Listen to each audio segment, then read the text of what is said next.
The gift that keeps on giving. Jalen Alexander Hurts. Welcome aboard. Please hit the like button. And we so appreciate each and every single one of you testing us out and coming to us each and every single Monday through Friday. Thank you guys so much. I got to tell you, man, it's the gift that keeps on giving. It really is. It's just a gift that every single time I tune on something, there's no question that it goes back to the quarterback here, and it goes back to Jalen Hurts. By the way, I wanted to make sure, too, that I wasn't like the only one that was talking quarterbacks. You should see what's going on in Kansas City right now. You guys have to hear the chatter about, is the game passing Andy Reid? The game passing Andy Reid. 7 times that dude has taken that football team to the AFC Championship, and you've got Chiefs Kingdom now saying, hey, has the game passed Andy Reid by? Are you starting to see the ending of Andy Reid? And I'm like, dude, get better players on the football team. They were saying the same shit about Belichick in between those 2 gaps of Brady's dynasty. Come on now, man. It's Jimmy's and Joe's. Sil's your take on Michigan. Yeah, Sharon Moore, man. Tell you what, I don't know what his problem is. Did you not see Mel Tucker at Michigan State? What the fuck is wrong with that guy? Allegedly knocked up a staffer. They fired him yesterday for inappropriate misconduct with a staffer. I mean, dude, what the fuck is wrong with you? Since 2015, 7 people off the Jim Harbaugh staff have been arrested. I don't know. Everybody at the end of the day keeps telling me that's a Tiffany program in college football. Well, you don't act like it. You've won 1.5 national titles in the last 80 years. Jim Harbaugh left a mess behind because that's not really a place filled with character. Who gets that job now? Jed Fish? I don't know. John Gruden? Do you offer that job to him? I have fucking no idea. I mean, you just saw Brian Hartline take the USF job. That'd have been a great hire. Unbelievable. Unbelievable. Sills, how far can you see Chris Bell dropping the draft with tearing his ACL? Dude, you tear your ACL, you can go from the 1st round to the 4th round. You mean, depends who your agent is. If your agent's Drew Rosenhaus, he could probably save your life like he did Willis McGahee a couple years ago when the Miami running back blew his knee out in the Fiesta Bowl, and they still had him go in the 1st round to the Bills. Yes, sir, man. That Michigan story is crazy. So check this out. Then we'll move on to the Eagles here. But so allegedly, the guy went home and told his old lady he was fired because of misconduct. Then what he does is he takes a knife out and says he's going to kill himself. Then he goes over to his Gumad's house and he's going to kill himself in front of her. The police arrest him. And he's still in custody, and I guess he's being arraigned today. Fuck him, go Buckeyes. Hey, Ohio State must be laughing their ass off right now. That's a wild story. Hey, man, you're in a... Dude, I don't get the guy. Hire a hooker. What are you thinking? Having sex with someone that you're employed with never ends well. What are you thinking? You're the head football coach of the of the Michigan Wolverines. You're 1-1 against Ohio State. I first thought that they fired him because he lost to OSU. Then all this shit comes out. Bro, what's your problem, man? You got to be fucking kidding me. Right? I mean, right? What the hell's wrong with you? Hire a hooker. having sex with somebody on and in the employment of Michigan, it's never going to end well. You could have anybody you want if you have to have extramarital affairs. If that's your deal, I don't even know how you get that job with that. Hey, man, I've been married 35 years. I know this. You don't fucking do shit like that because it will come back to haunt you. You know your DMs and the social media pages like Facebook that people send me shit and pictures of themselves. You should see the wild things I get sent. You know who I think they are? I think they're all my haters trying to set me up so that they can post shit and go, look at what a creep Sileo is. Do you know that I'm in fear of that? I never clicked that shit on. I never believed that. Hey, Dan, this is Sue. And here's my big ass and my big cans. I never clicked that on. I'm afraid that it's one of the haters that are out there waiting for me to be an asshole. I don't. I never do that. My wife's the one that goes. So one day I'm looking. I think I told you guys. I'm on Facebook. Somebody sent me this picture of them, really hot body. My wife caught me. She looked. Not that she caught me or anything. I'm not that guy. I barely know how to get online here every freaking day. My wife goes, "You really think that's that chick?" I looked at her and she goes, "You think that's that chick?" If you respond back, that guy's going to post that somewhere on social media. And you know what's going to happen? You can kiss everything you're trying to rebuild goodbye. And ever since that day, that was like 10 years ago, I went, okay. I've never done that since. She's like this. You don't really think that's that chick, do you? Yeah, that's it. A 24-year-old girl is going to be looking over a fat 60-year-old guy. I'm sure that's right in there. I went, well, wait a minute. I'm Big Sills. She's like, oh, Big Sills, you still haven't learned, have you? And I just went like this. You know, you're right. 10 years. I never opened that shit. I'm afraid I'm going to get nabbed. Honestly, I mean, I do it for me, not for you. Do you know how many emails I get and how many DMs I get a day from women? I know they're not really women. They're dudes. Oh, no, I'm not trying to pump myself up here, but that guy has to know. You're the head football coach of the Michigan Wolverines. Hey, man, I don't feel sorry for you. You did this to yourself, guy.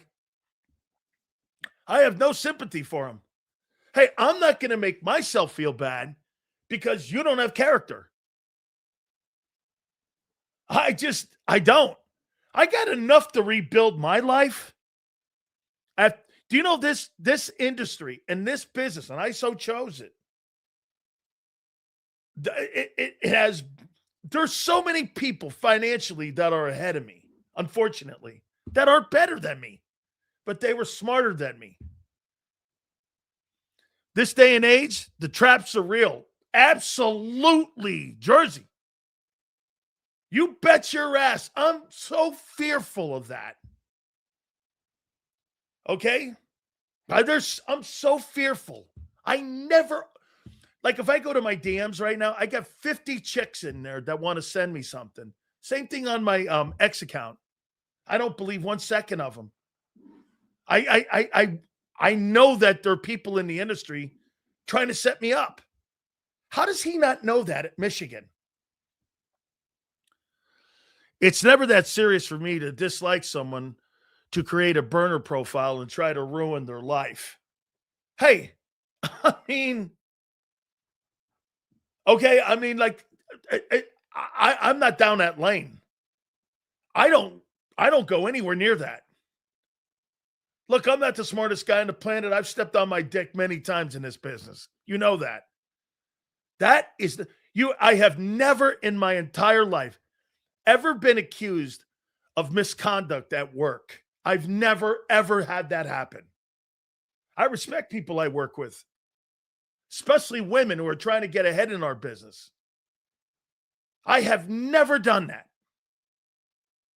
I may say some dopey shit on the air, but I've never in a workplace ever been that guy.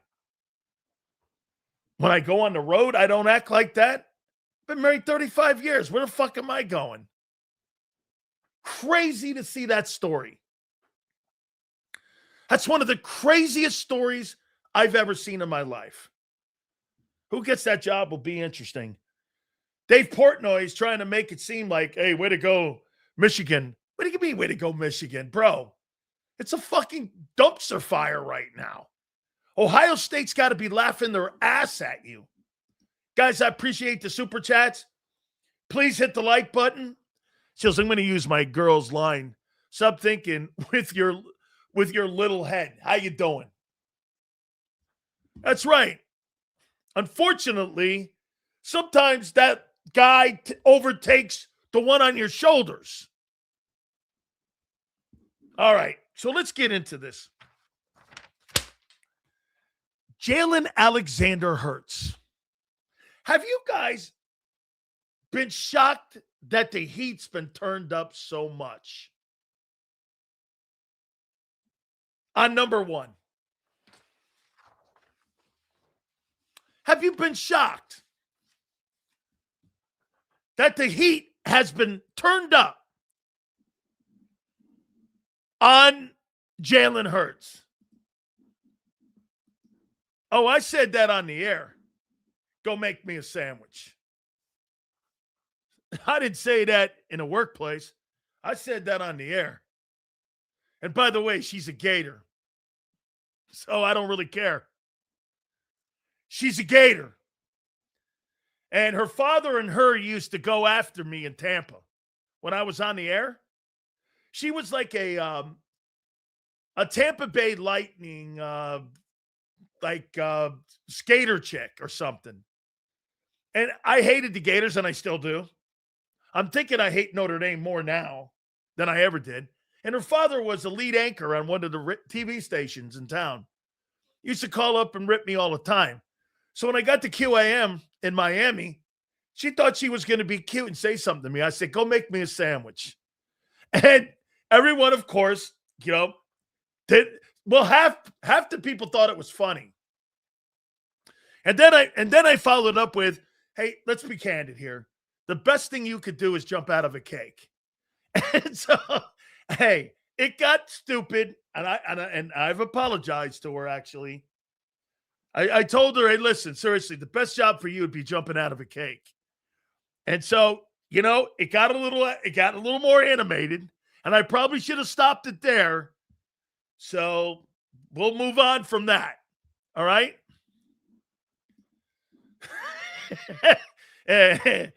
Do you realize there's hundreds of thousands of people out there that use a 1500 smartphone to check their food stamp balance? I didn't know that. I don't have a smartphone. I'm working on getting one. Okay? Elite. Yeah, I told her to jump out of a cake. Hurts was never going to be here for 10 to 15 years unless he evolved into a pocket passer, which hasn't happened. As a matter of fact, let's get to that topic. Hit the like button, my friends. We appreciate all of you being here. Jason Cole, Mr. Miata, is what we're going to call him. He drives a Mercedes. But for some reason, all of you guys thought he was in a Miata. Wait a minute. This is the beautiful thing. Hey, Xander, this is this is without a doubt. This was dirty by you guys. You first thought he worked at a donut shop and he was a donut guy or a bagel guy. Then you thought he drove a Miata. Well, he owns 6 bagel places in the Gainesville area, and he drives a Mercedes, and he's a Hall of Fame voter. And I'm going like, they thought I was really going to put on a bagel guy who works in a line putting bagels and cream cheese in. That's who you guys really thought I had on. Was the guy who drove a Miata and was working part-time as a guy at the bagel shop. No. He owns the bagels. He owns the 6 franchises, and he doesn't drive a Miata. Holy cow. He's a bagel guy, but he owns 6 franchises. I'm like, I told Jason that too. I go, they thought you worked at the bagel shop too, by the way. I own 6 of them. I know. Oh, my God. Holy cow. Do me a favor, hit the like button. We appreciate each and every single one of you. Hey, when Xander comes on at 3:30, hopefully he's listening to Vic and he can give us a little lowdown on what's going on with the coordinators. I love the fact that they're moving the coordinators in when Big Sil speaks, because you know why? You got to do something to try to stop the train known as Big Sills. How you doing? All right, question for you.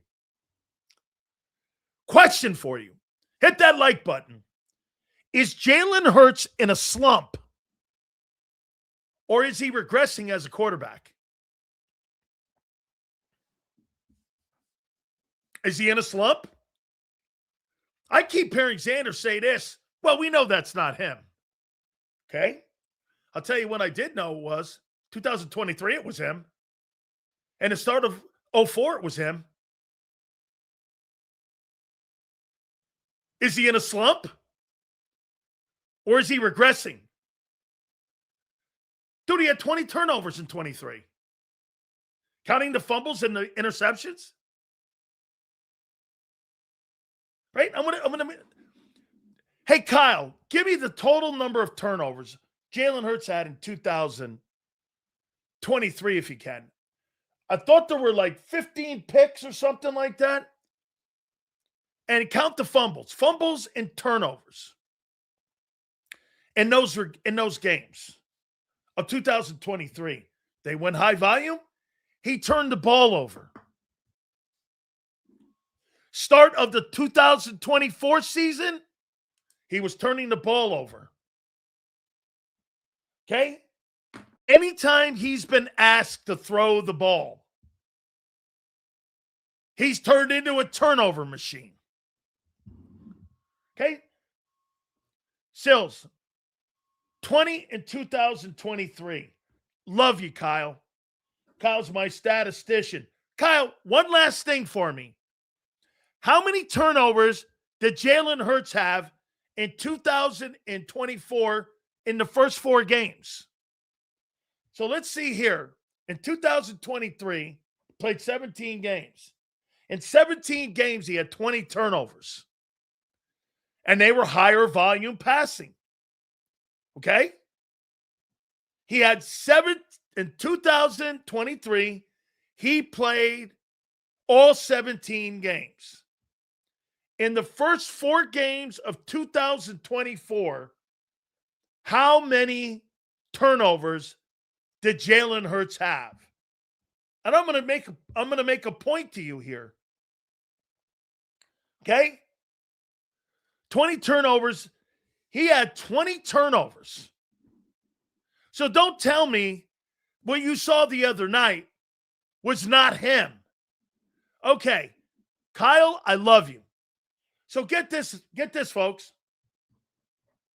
In 21 games, Jalen Hurts had 27 turnovers. 27 turnovers in 21 football games. When he threw the ball more. That is him. I disagree with Xander. That is him. If you up the volume of passing like you did the other night with 40, he's a turnover machine. The Eagles know that. By the way, you can't dispute this. This is what he did. The point I'm making here, the more you have that guy throw the ball, the chances of you winning are less because he's a turnover machine. Dude, 27 turnovers in 21 football games? What do you make of that? I mean, get this. See this? Get this. It's not a take, folks. It's what he did.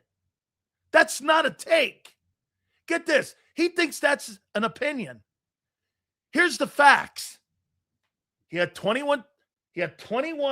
turnovers in 2023. 20. In 2024, in the first 4, he had 7. That's 27 turnovers in 21 football games. That's not an opinion. Get this. 8th in overall offense. Don't leave that out, okay? You're right, 8th overall offense and 27 turnovers in 21 ball games. That is who he is. The more he passes, the more chances of you losing. 27 turnovers in 21 games is not 5 turnovers a game. I never said that. I said that anytime you have more turnovers than games played, you got a problem, my friend. No. He's not 40-2. The team is. You keep giving the glazed donut quarterback the credit for fucking winning. There's no coincidence. In 23, the defense sucked. In 24, the defense was number 1. It's not the stiff quarterback. Fucking idiot. Glazed donut. Glazed donut.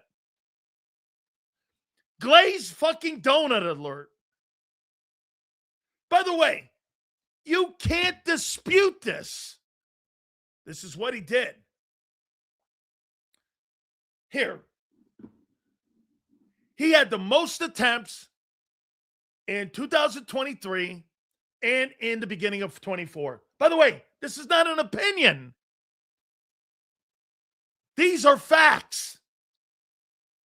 This is why the Philadelphia Eagles don't trust him with throwing the ball. By the way, Nick Sirianni and Kevin Patullo opening up the offense is counterproductive to Jalen Hurts' skill.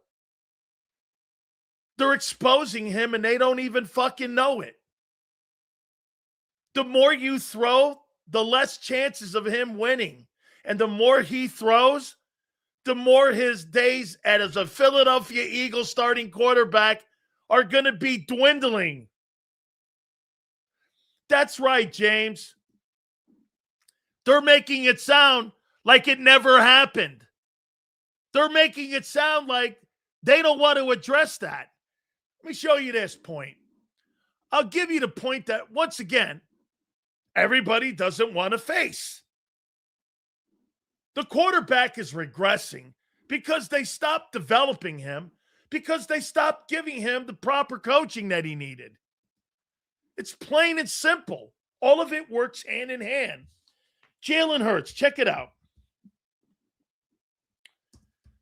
I'll give you the exact numbers here. So listen to this here. Here's Hurts. In the years they had him throw the ball at high volume. Okay, in 2023, Jalen Hurts. I want to show you something, guys.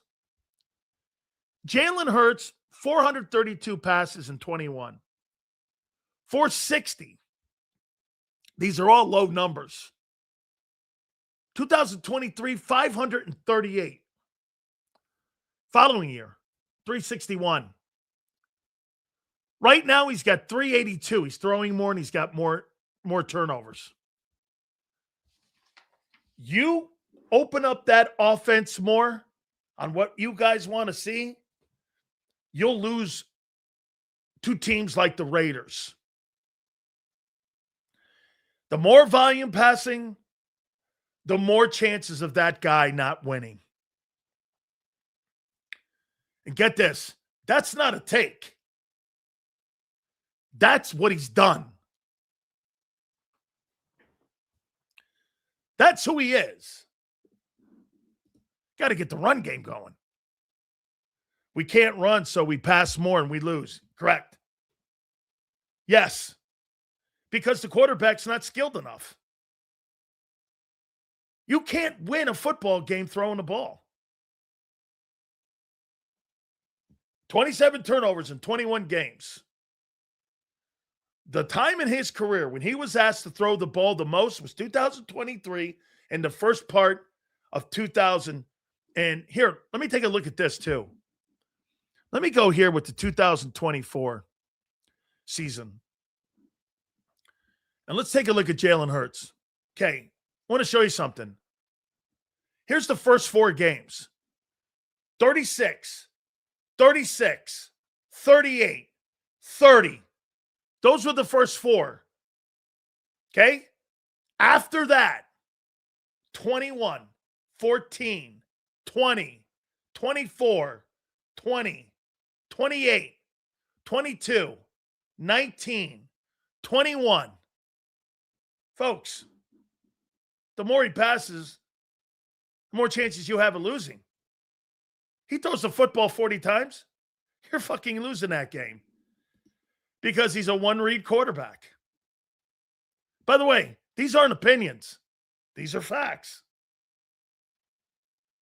Guess what I'm quoting? I'm quoting what he's done. No credit for winning, but credit for losing. How? I'm not talking about winning or losing. I'm talking about the quarterback skill. Once again, folks, you know what you're doing?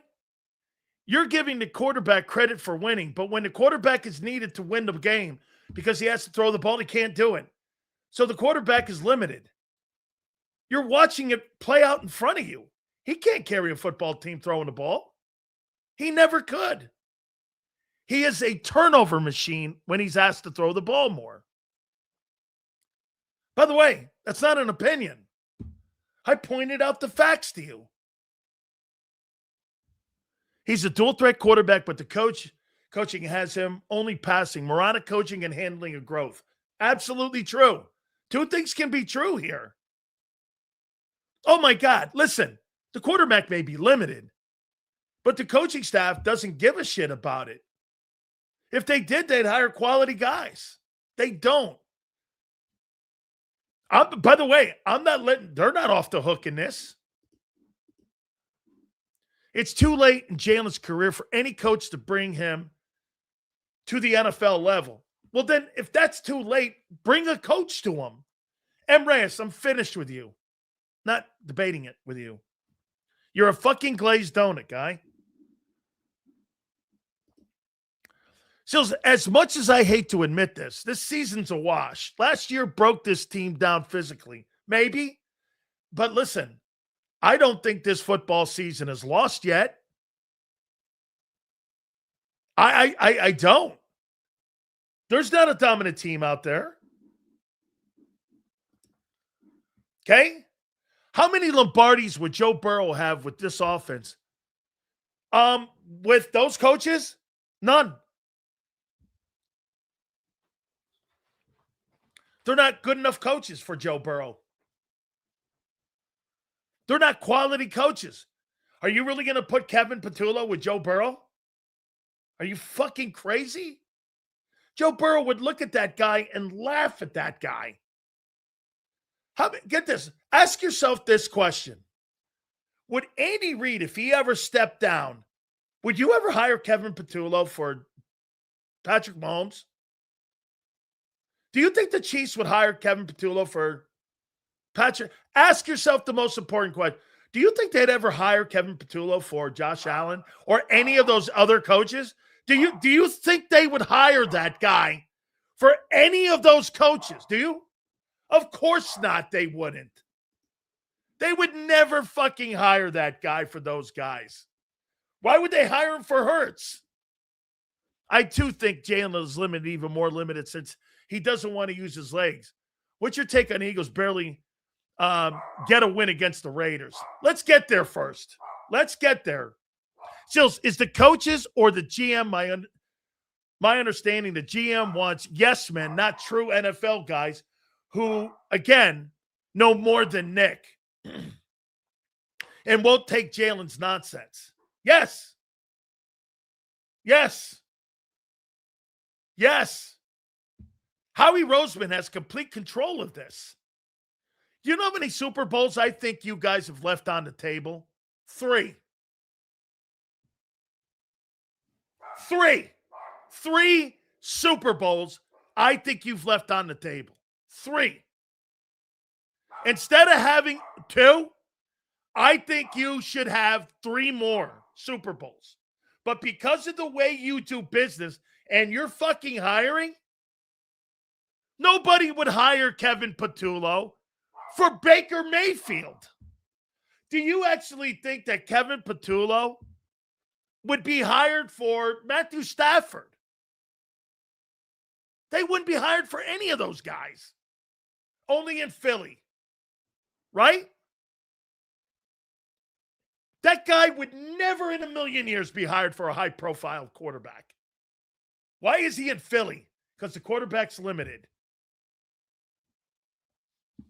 So is Jalen in a slump? Jalen's not in a slump.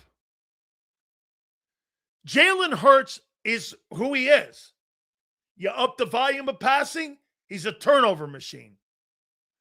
Ask yourself this. How many people agree with me on this take? In 2023, he threw the ball almost 550 times. And he had 20 turnovers. 20 turnovers.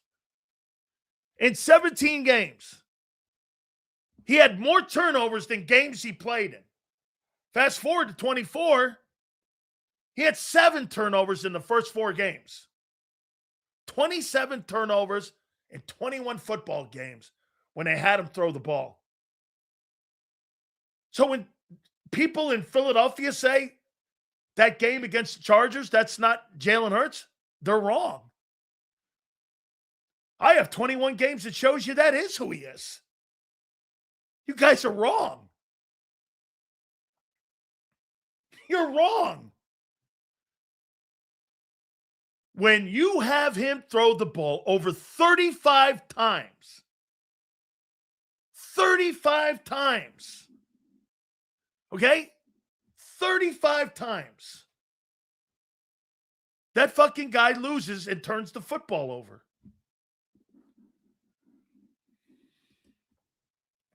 Dime says this. When Nick Foles says Jalen is making wrong plays repeatedly and the coaches are slacking on drilling his fundamentals, this is on Nick at this point. Yeah, Nick doesn't know how to coach an RPO a quarterback. I've been telling you that since day one. Do you know why they don't have a decent offensive coordinator in here to coach his skill set? Nick doesn't know how to coach RPO quarterbacks. Like who? I disagree with John McMullen wholeheartedly about the coaching here. The coach is not matched up to kids' talents. Kevin Patullo was in Indianapolis with Phillip Rivers. Why do you think they hired Phillip Rivers back at 44 and not Cam Newton, who's moaning about it? Cam, you're shot. I mean, and he's like, well, it's a shot in the face to me. Dude, you're not that good. Rivers is going to throw the ball around the yard. He's one of the greatest arms in the game. It's fucking crazy to think that. Hey, I didn't mean to point this out to you. But when you guys keep saying, we got to open up the offense. When you open up the offense, you open up losing. If Jalen Hurts throws the ball against the Raiders 40 times, you'll lose. You'll lose the game because he's a turnover machine. I've got the metrics to prove it.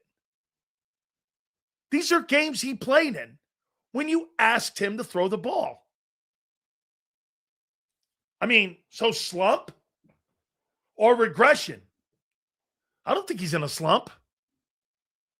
He's regressed because they haven't coached him. Look at this guy here. I don't know. The Raiders are pretty bad. So are the fucking New York Giants. Giants got 2 wins, I think. Independent contractor arm hurts. He should Take up boxing, too many arm throws instead of using his hips and rotation and his legs. Stepping into his throw, complete unprofessional garbage. He's got horrible techniques and horrible mechanics. I agree. Without practice, you can't open up the playbook. They're not opening anything up. Is it how we should also be looking at who these hiring of these coaches are? Yeah. Remember something. When you hire inexperience, you have more control over inexperience. You hire experienced coaches, they want to bring their own mentality in. The Eagles don't want to hear anybody's opinions. They want you to hear their opinions. You understand? The Philadelphia Eagle management don't want to hear opinions. They want you to follow their direction. Do you understand that? So bringing a guy like Cliff Kingsbury in to coach Jalen Hurts or some other RPO guy, that's not Nick's skill set. You expose the coach. I mean, that's how you control the narrative here. The Eagles don't want to hear. Let me ask you this. Okay, so they're not going to hire experienced coordinators on offense for Jalen. Last year, Kellen Moore didn't use Jalen Hurts. He used Saquon Barkley. Saquon was the offensive player of the year. Wasn't Jalen Hurts. Stop with this. Jalen Hurts is winning games. I read you, get this. I read you his pre-draft scouting report. It's the fucking same. It's not improved. The only thing that is improved, he doesn't have that weird throwing motion any longer. Other than that, same shit. The coaches have not coached that out of him. Same fundamental stuff we see every night when he throws the ball. You'd have to go to high school level to find a coach to match Jalen's skill set. I think you got to go actually to the college level. Sills, the biggest reason I found and stayed with this channel is that you and J-Mac keep it real on Jalen last season. Yeah, well, he was carried to the Super Bowl. And they coached him right. Don't throw the ball much. Keep the ball from getting turned over. He starred in games when he had to. Perfect. That's Jalen Hurts. Break him out when you need it. He can't carry you. He's not going to go 17 weeks carrying your football. Hey, now that your run game's not very good, he's not carrying you anywhere. I don't give a shit what kind of offense you have. If you're not running your practices right, it's not working on game day. Absolutely true. Shit you do during the week pays off on Sundays. Yes, sir. You are exactly right. Folks, once again, this is not an opinion. This is Hurts playing the game. Do you understand? And one more time before we move on, in 21 football games, from 23 to the beginning of the Super Bowl year 04, before they changed direction, get this, they changed direction and moving off a non-injured quarterback. You make decisions like that when your QB's injured, not when your QB's healthy. I found that to be amazing last year.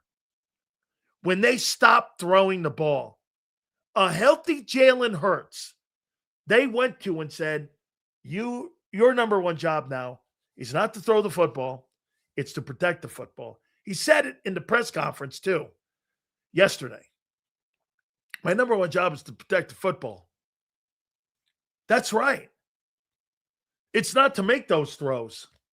And every single time that guy was put in that position, he turned the ball over. Think about that. 20 turnovers in 17 games in 2023. And the first 4, he had 7 turnovers. Well, my math, That's 27 turnovers in 21 ball games when they asked them to have high volume passing. John McMullen said it with Xander. Why are they opening the offense? That's not who that guy is. Okay? That's not who he is. Sills, it's not a slump. You can work yourself out of a slump. This is a backslide. He doesn't have the franchise support to stop it. If this was baseball, he'd be sent down. Jalen Hurts has a hole in his swing. Okay? If Jalen doesn't have a good run game, he's a turnover machine. Yes. He's a turnover machine. What's this? 3 years of stats. Folks, 3 years of stats. I went with turnovers.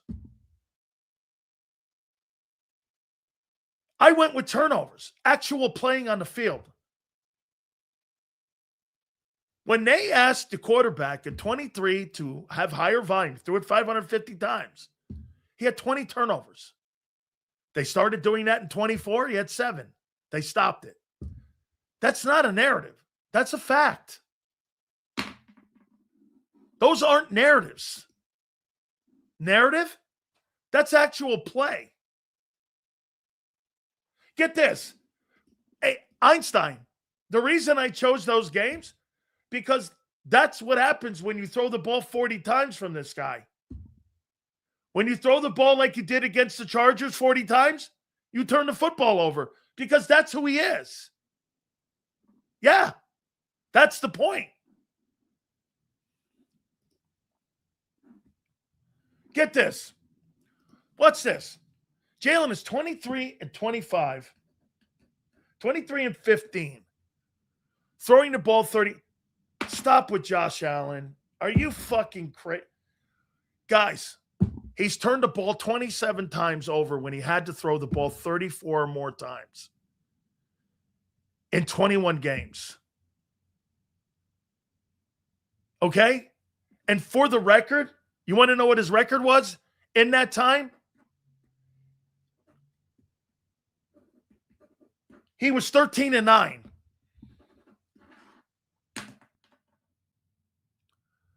He was 13-9. 13-9. When they had him throw the ball. 11-7, 23, 2-2 at the start of 24. He was 13-9. Owner says he doesn't see a problem with the offense. We are so cooked. That's not quite what I heard Jeffrey Lurie say. He was talking to Mike Silver, who, by the way, I should get on. He's on the West Coast, and he covers the 49ers. Sills, at week 15, based on where this team is at, what would you do to make the offense more proficient? Go back to boring football. Opening up the offense, running those motion plays is ridiculous. It's not fooling anybody. Actually, you look stupid doing it. Quarterback doesn't even, hey, if you're running motion and you're spreading the offense out, how the fuck is the quarterback going to see that? I actually think that's right. I think 30 is the magic number. Keep him around there and under, I think you're good. He goes over that. Dude, like I said, when they had him high volume, he's 13-9.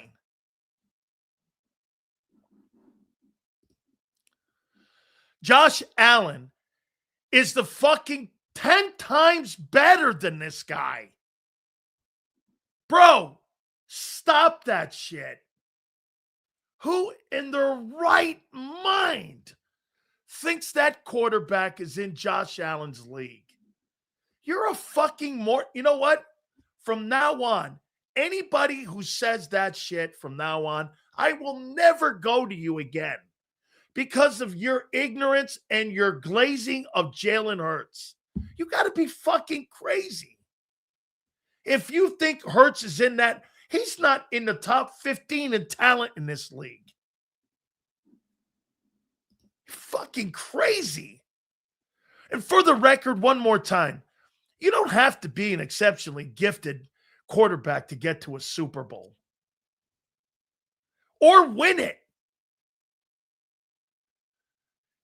But you've put that notion that if a QB gets there and wins it, he's an exceptional player. Exceptional players are in Canton. If you fire Patullo, okay, is this an attractive offensive coordinating job? Yeah. You got to understand one thing, though. Eric, you're either going to become a head coach or fired. So if you want to put yourself on the table,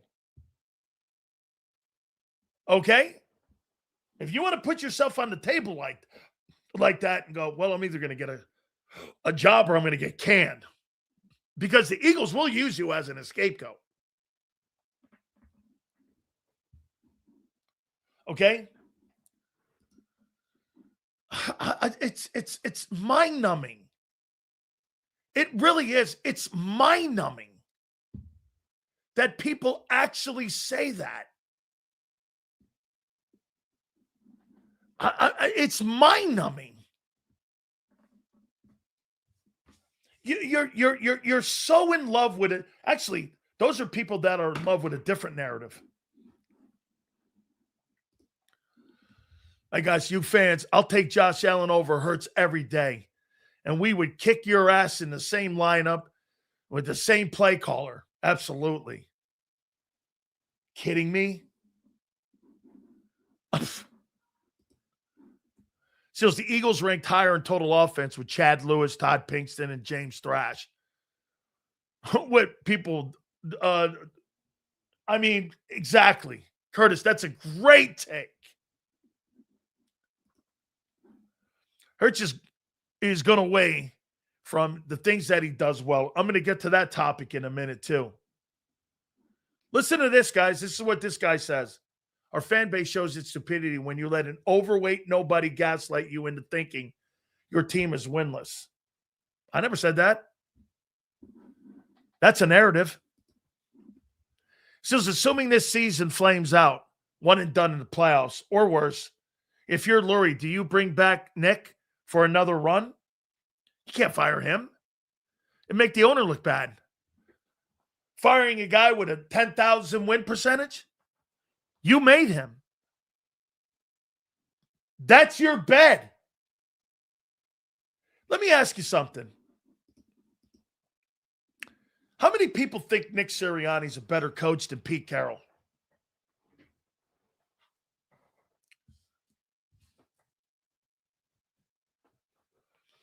Seals, reason I would hire Ronald Curry, he coaches the same skill with Allen. He doesn't have the same passing as Allen, but yeah, I'd like that Ronald Curry. I've heard that.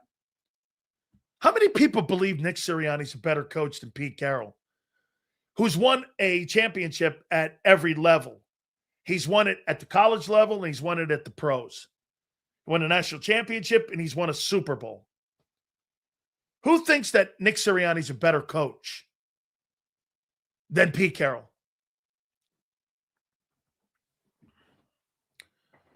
Let me take a look at Pete Carroll's record, too. Hey, M. Reyes. You think Pete Carroll's better than Nick Sirianni as a coach? Yes or no? Folks, this is all you need to know about him. Hey, that other guy, what's his name? Craven? How many people in here believe that Nick Sirianni's a better coach than Pete Carroll? I'll show you folks what ignorance is. Okay? Let's see here. Pete Carroll record. Pete Carroll. Let's get old Petey up here. Let's see. NFL Coach of the Year, two-time national champion, Super Bowl champion, two-time NFC champion, and a Super Bowl. Wow. Quite an accomplishment. Actually, Hall of Fame shit. Even when he was at New England, he was 27-21. And then when he got to Seattle, he turned the Seattle Seahawks around. They went to 2 Super Bowls. And he was 137-89 with a 606 win percentage, and he won 10 games. How many people believe that Pete Carroll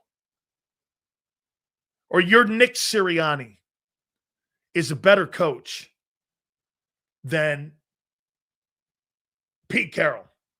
Nobody would think that. Nobody. Sills, he's 2-10 with the Raiders. I don't care if it's Vince Lombardi. Nobody's going into Las Vegas. And nobody's going in there to win. Not as long as Mark Davis owns that team. It's a cluster yet. You know what? Okay? Same coach who ran a slant with inches to win the Super Bowl. Great job. Also, he also lost the national championship game by going for it on 4th down. So, RC, you think that Nick Sirianni's a better coach, right? Here, Graven, do you think coaches are judged by win-loss records? Okay, so then that means that you think that George Seifert's a Hall of Fame coach, right? He's 108-35.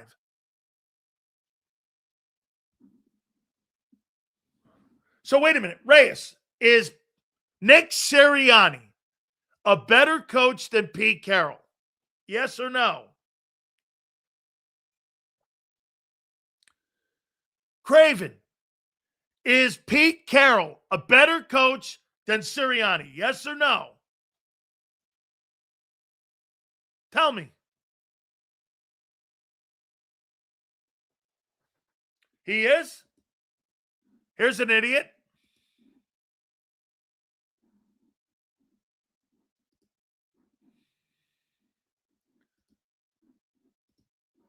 The thing is, I could care less about, okay, is Nick Sirianni a better coach than Pete Carroll? Yes. There you go, folks. This guy believes that Nick Sirianni is a better football coach, and people in Philadelphia are saying if they flame out, they'll fire him by the end of the year. Okay, I got it. Nobody in their right mind thinks that shit. Again, this guy exposes himself. Right now, he's a better coach. Pete's past his prime. How about maybe they don't have great players in Las Vegas right now, and he took over a job with not a very good bunch of players in it? You ever think of that? Wow. My God. Listen, these people aren't very smart, and they're not very good football people. Guys like this, that's what we talk about with glazed donuts in town, who will fucking glaze these guys no matter what. But here, as I told you before, and I told you yesterday, it's only a matter of time. You know, I didn't think it'd take 5 years, but it has. Here we are. Sirianni's not a coach. He's not a coach. He's a sideline guidance counselor, cheerleader. I judge a coach based on him calling plays and how good his game plans are. And how, hey, by the way, or how good their defenses are. Okay? No. He took over a team that was down. One bad year. He didn't take over a train wreck like the Bengals or the Jets. He didn't take those franchises over. That's so misleading. Get this. Bro, M. Reyes is telling you that Pete Carroll, because he's on a 2-11 team, Nick Sirianni's a better coach than him. without taking into account that Nick Sirianni's in a better situation. They don't see that. Nobody in their right mind as a player would ever look at Nick and go, Nick's better than Pete Carroll. Nobody. But again, these are some fans that talk. So it's okay. I question guys like John Harbaugh as well. I'll say this to you, man. I think John, I think the way that they coach Lamar in the playoffs with Todd Monken, I think that's in question too. I do.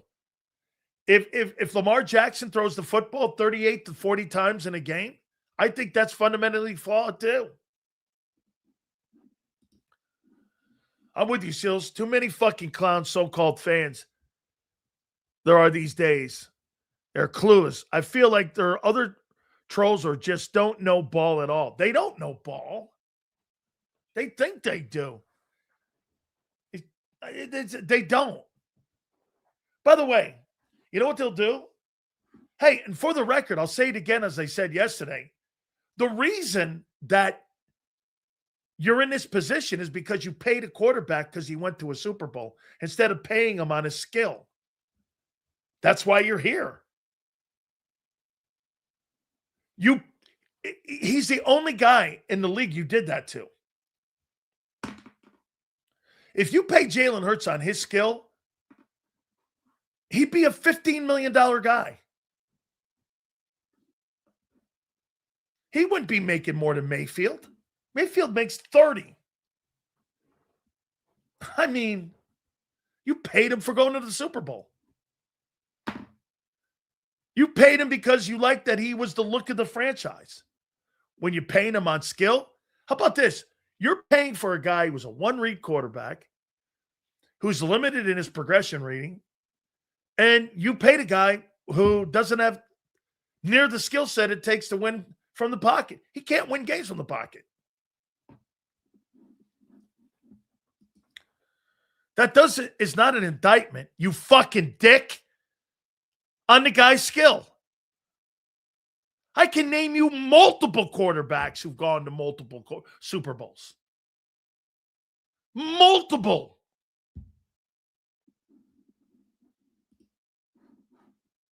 He went to 2 Super Bowls. So that makes him great?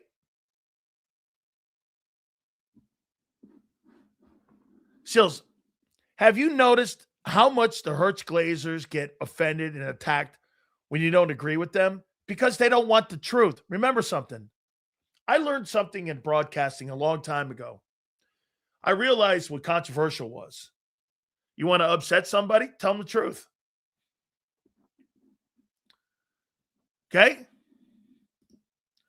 Russell Wilson's been to 2 Super Bowls. Won 1.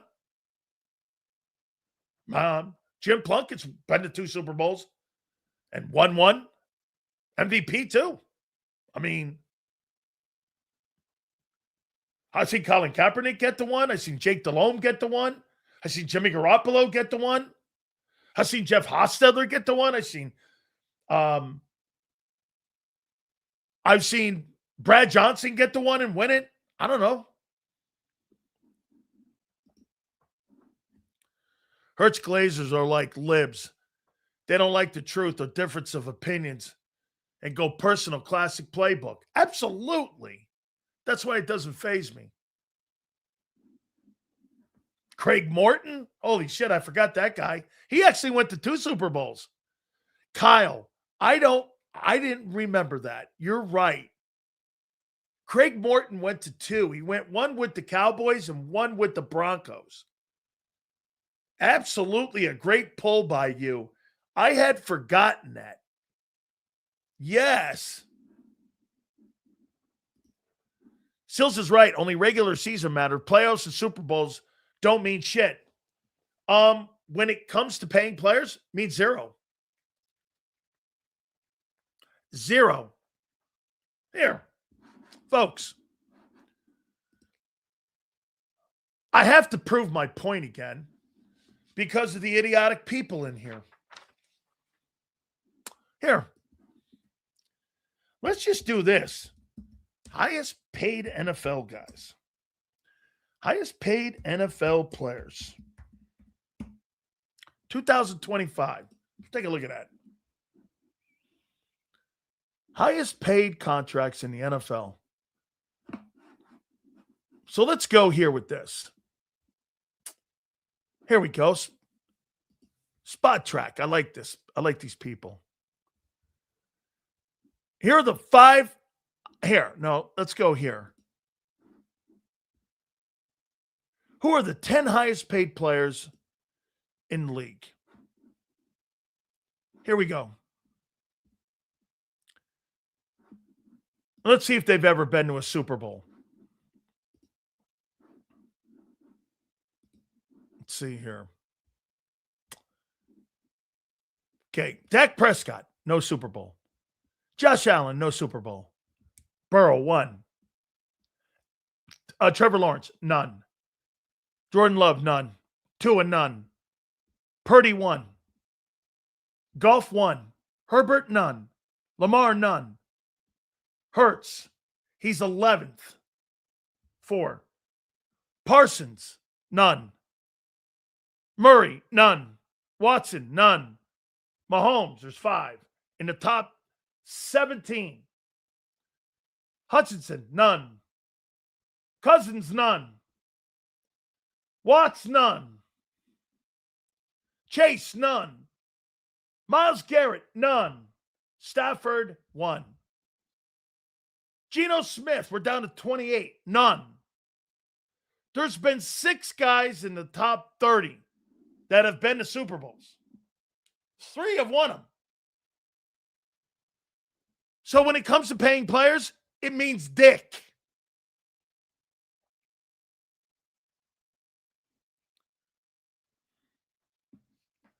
You're not paid in this league by winning Super Bowls. Only the Eagles did that.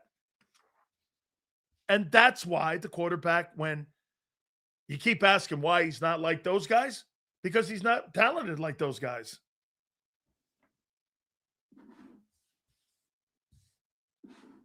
He's not talented like them. And the guys that have been to Super Bowls are Burrow, Stafford, and Mahomes. Hurts is nowhere in their league. That's talent. What is the one thing he does better than any one of those other guys? He runs better. Can't go off of that. You know how hard it is to find a quarterback. No, I don't think you have to have a superior quarterback or gifted quarterback to get to the Super Bowl. I asked you that question before, about 2 months ago. Do you think you have to be an elite guy to go to a Super Bowl? No. You don't have to be elite to be a quarterback to take your team to a Super Bowl. How are you not understanding that?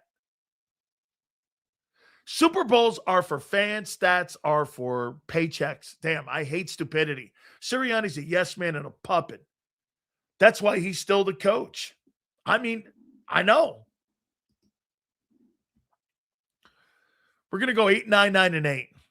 Just got a bad feeling. So I'd like to see Tanner, a pocket passer with Nick, to see. I think Nick Sirianni with Tanner McKee would be sensational. I saw Nick Sirianni. Let me tell you this. You want me to glaze Nick Sirianni? I'm going to show you something here with Nick Sirianni, and I'll glaze your boy Nick Sirianni. Let me go here with Nick, and I'll show you something here. Nick Sirianni, head football coach. I'm going to show you something here, and I was there for it. I watched it. So let's see here. Nick Sirianni. Here we go. 2014 and 15. So let me go up here. Go to Phillip Rivers. Phillip Rivers. And this is when he was with Frank Reich as the OC. He was the quarterback coach. So remember, 14 and 15. I'll show you something here. Phillip Rivers' career. 2014 and 15.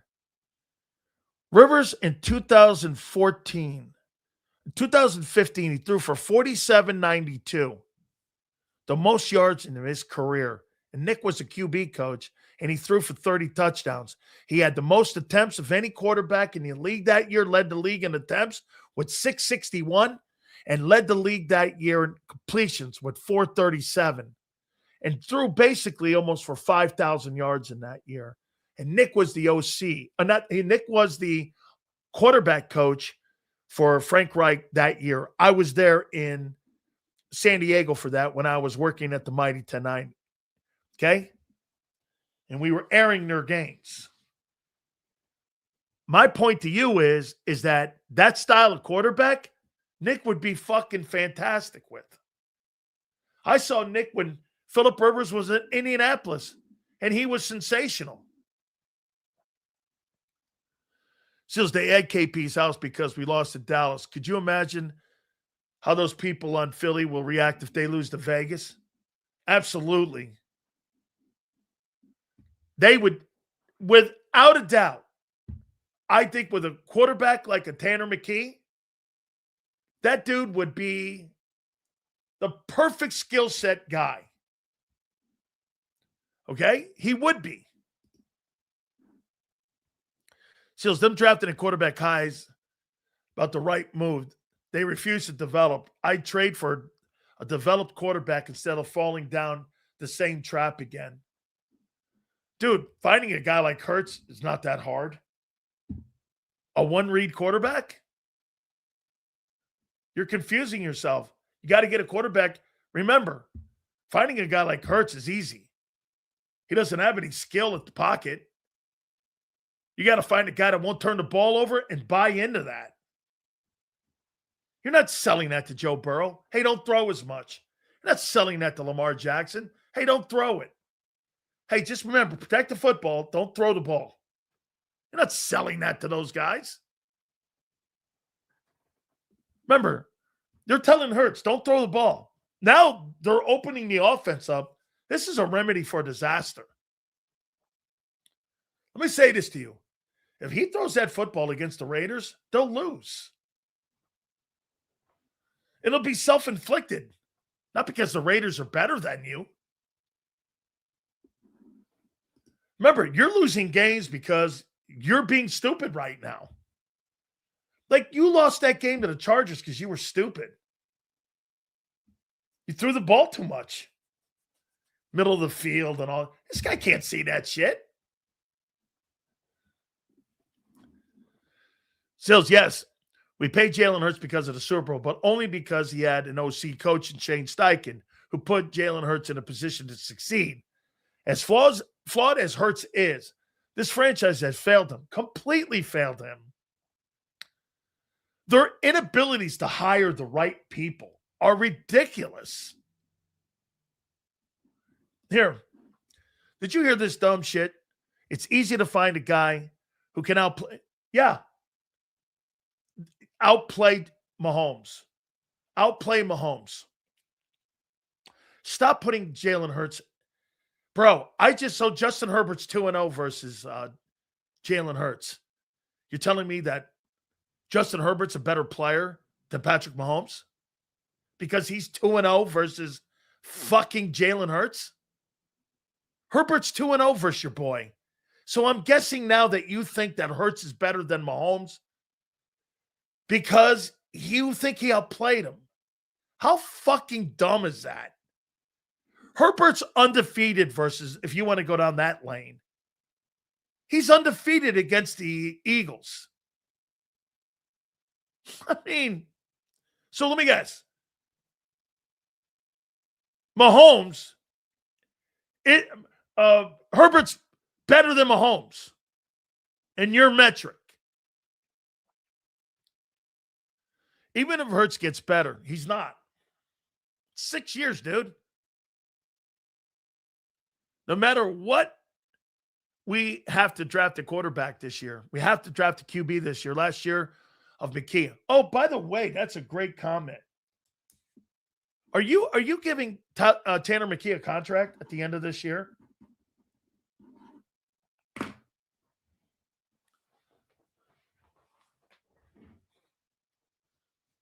Are you giving Tanner McKee a contract? Or are you letting him walk out the building? Probably not. Okay. You think Howie was offered a third at the beginning of the year by New Orleans. So when Tanner McKee, you're not offering him a deal. You're going to let him go into 26, and he's going to be a free agent, and you're going to say goodbye. And you're going to worry about the quarterback. I told you this, 2027, Jalen Hurts will not be the starting quarterback in Philadelphia. That's my prediction. He will not be the starting quarterback in 2 years. No fucking way. No fucking way will that guy be the starting quarterback here. No way. I'm not extending that. Going through this shit every year with this guy.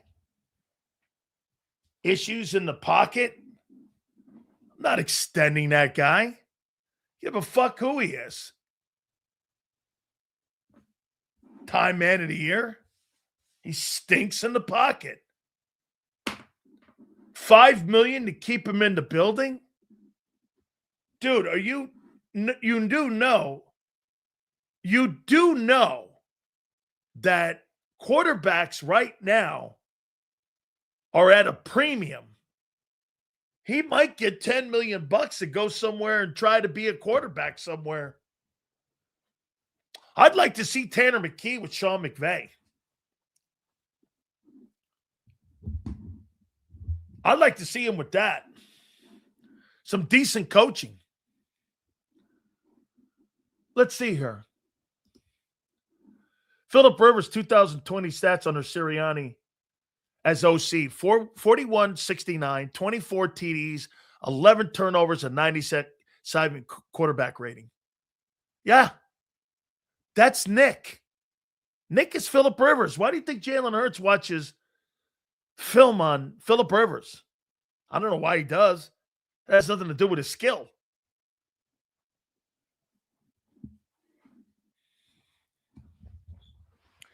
You're not going to. So wait a minute. You're going to let Tanner McKee walk out the building? You're not giving him a deal? If you're Tanner's agent, do you sit here and go like this? Follow me here. I'll take that $5 million. I'll only sign a 2-year deal. 2 years, $5 million a year, and we'll see what happens. He's a young kid. 2 years, Hurts won't be the starter. That's if you believe this is your guy to replace him. And that's if you believe Nick's still here. Here, that's an even better question. Who do you think's more likely not to be here in 27? Nick or Jalen?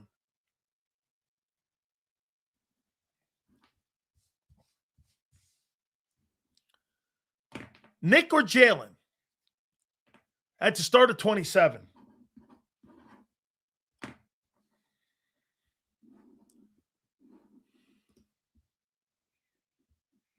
I like it. Well, it shows you kind of who Nick is. Okay?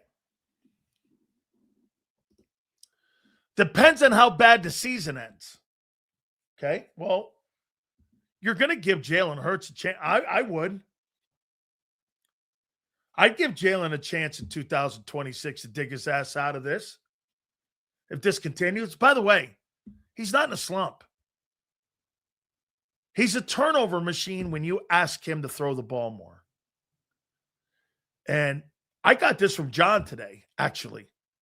Why are they opening up the offense for a guy you can't open the offense for? And when you have opened the offense, he's proven to you. See, John didn't want to finish it. Well, I'll finish it for him. Anytime you open the offense for him, there's catastrophic turnovers. They're theoretically 13-9 when they've opened the offense. And they know that. If I know that, they know that. Those numbers are not hypotheticals. They are not narratives.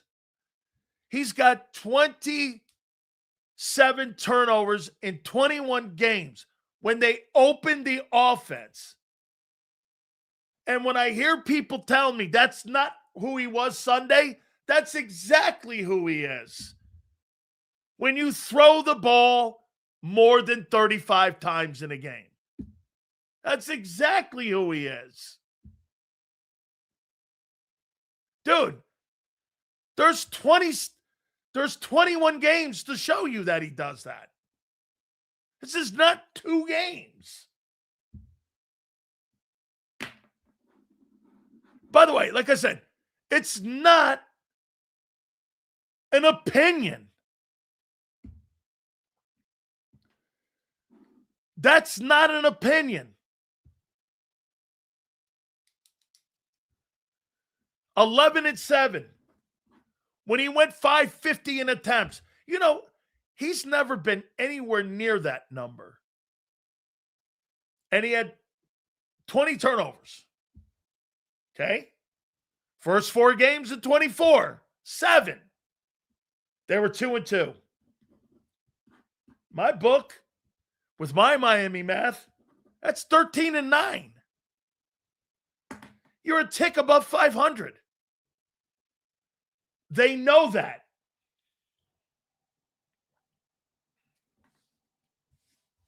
They know this.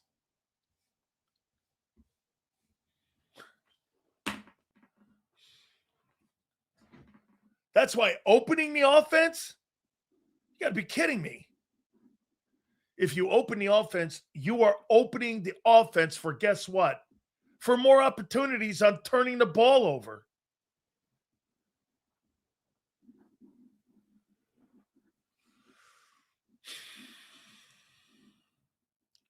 Get this.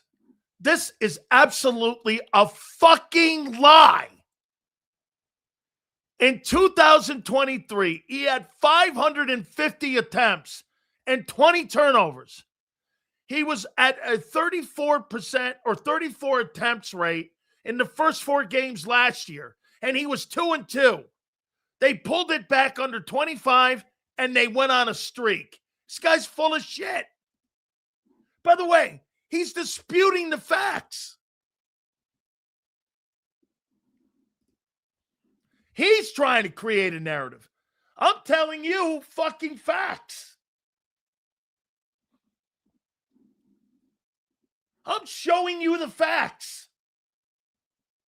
Sills, we thought the Eagles were limited and outplayed their coach. Little did we know it's always been Tebow Sanchez Hurts. Listen, I do want to make sure. I think they're coaching the kid shitty. They fucked that guy up. I don't know if you can fix him.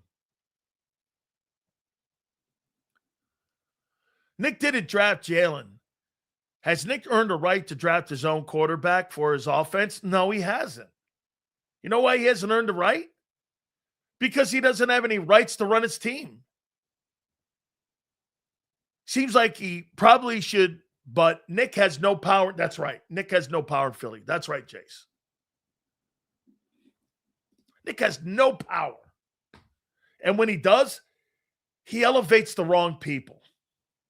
Sirianni has not made very many good decisions when given the opportunity to make his own decisions. Here, let me point this out to you. Some of those 2-minute at the end of ball game decisions that he makes that we always criticize. Brian Johnson and Kevin Patullo. When Nick has been given a chance to show you that he can make decisions in games, those are those 2-minute decisions where you can't have your dad tell you anything, that you've got to do it. You're going for it on 4th down, whatever. Some of those questionable things that he does all the time. And then when you elevate people you like, name me one decision he's made since he's been the head coach of the Eagles that's been a good one. Name me one.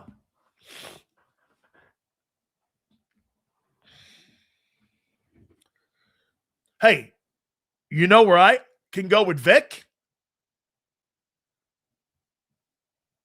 Developing Zach Bond. Jalen?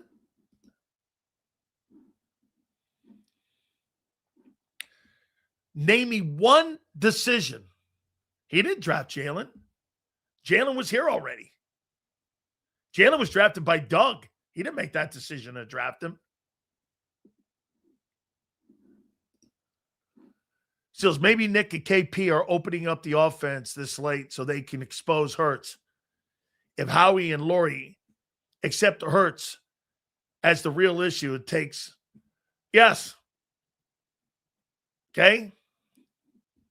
Yes, Bob. Oh, now Senor is glazing Jalen. Damn, how bad does Jalen have to be to you to realize this isn't who you thought he was? Oh, no, hey, DFW, it's only a matter of time. This is not going to get better. This is not going to get better. Here. And I'll go to the next topic here. Have the Eagles permanently damaged Jalen Hurts by taking away the number one strength of his game, his legs? How much have they damaged his play by not using his wheels? I mean, those are like his superpowers. Dude, in 2022, when he was getting up and breaking people's backs on third down, he was a freaking weapon. He was spectacular. I think he's one of the best decision makers when it comes to running, when to run, when to get up the field. Hey, you know what you might want to be asking yourself? Has Jalen Hurts lost a step? You know, you talk about A.J. Brown. Has Hurts lost a step? Because what other reason would you have that you don't want to run him? Okay? Has he lost a set? And this is why the Eagles aren't running him. Bro, if that's me, that would be like Lamar Jackson not. Hey, when Lamar Jackson's wheels come off, he's learned how to throw the ball. But when his wheels come off, he's done. He's fucking done. That's why when you have a pocket passer who doesn't rely on his legs and relies on his mind, those guys play longer. Those guys will always play longer. They could blow their knee out. Won't matter. You lose a step in your run game and you can't utilize both, you're finished.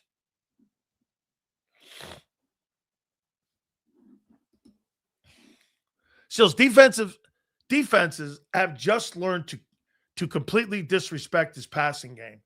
They don't let Hurts run for the most part. I think that's a flaw, dude. I do. Okay? I do. What does a contract have to do with him losing a step? I'm talking about why they don't run him right now. I'm not talking about a contract. You might be talking about, or to someone else here, Jace. How much do you think Nicole Lynn is involved in monitoring? Fantastic take. Fantastic take. Yes, sir. Fantastic take. Okay? How much do you think Nicole Lynn is involved in monitoring? Well, let me ask you this. Mr. Hill, How much do you think Drew Rosenhaus is involved in the decision-making with Jalen Carter? A lot? Some? A little?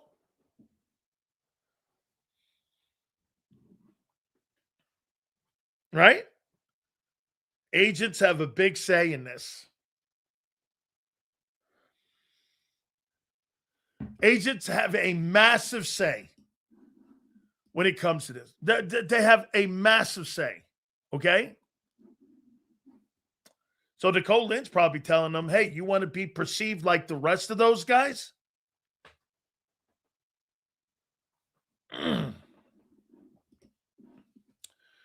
Well, if she's concerned about him running, that exposes his biggest lack as a quarterback. Doesn't make sense. Yeah.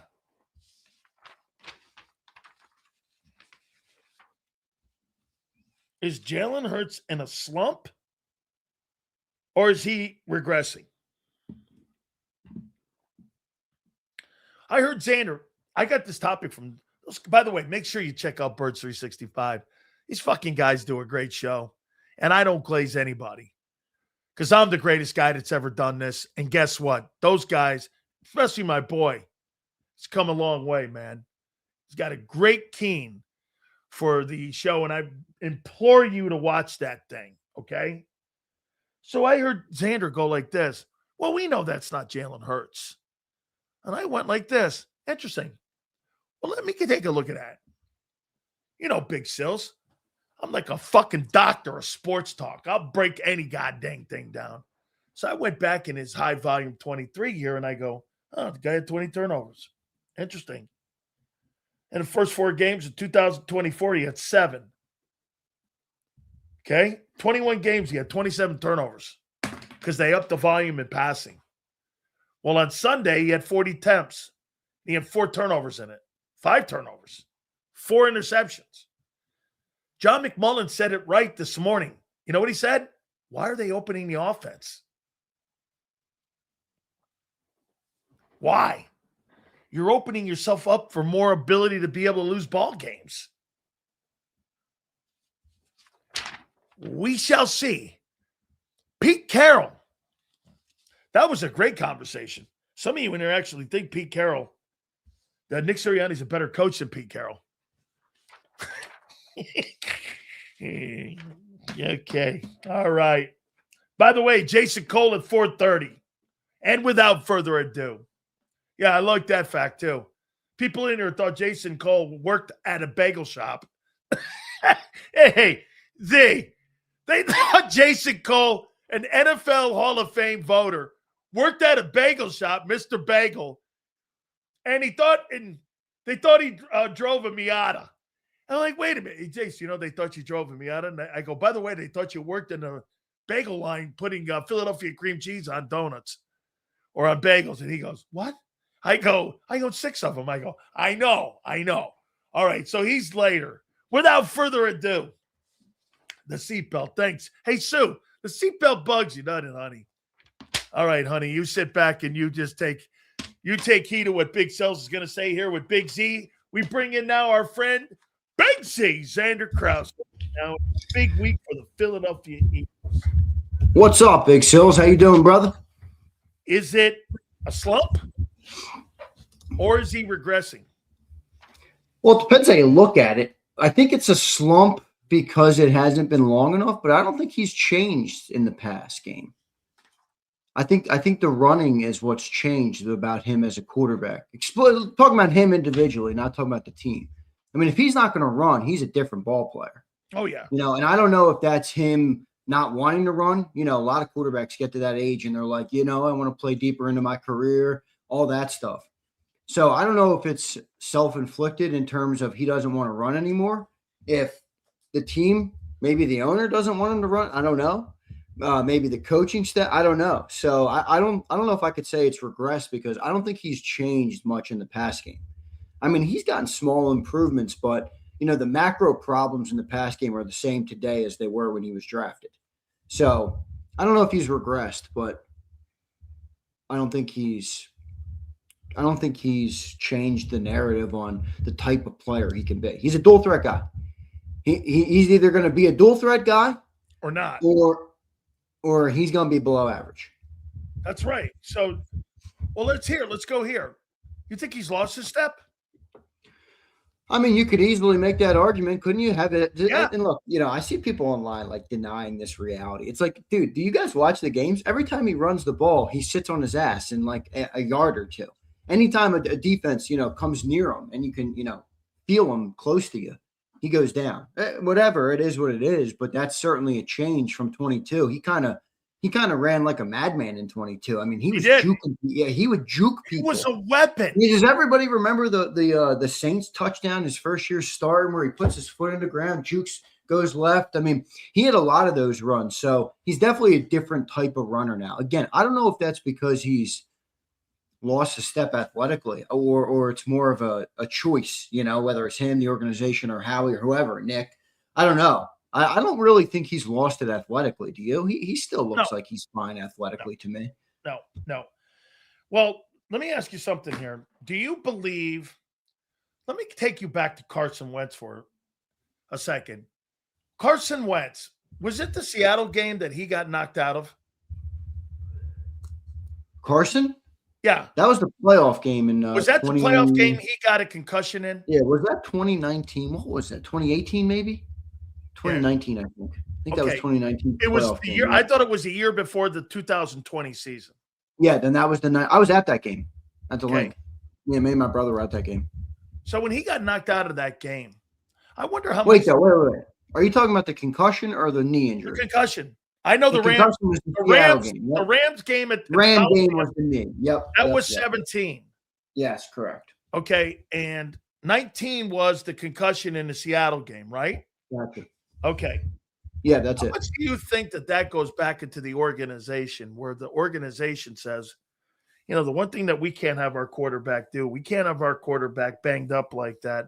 And I wonder, because I went back and I watched a couple plays just off the Charger game.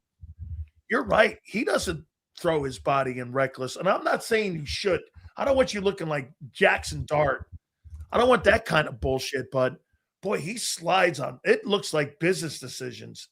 When he slides prior to first down, prior to getting hit, he just doesn't really put his body in the way. And I wonder if that's being coached to him like that. Yeah, I think that's fair.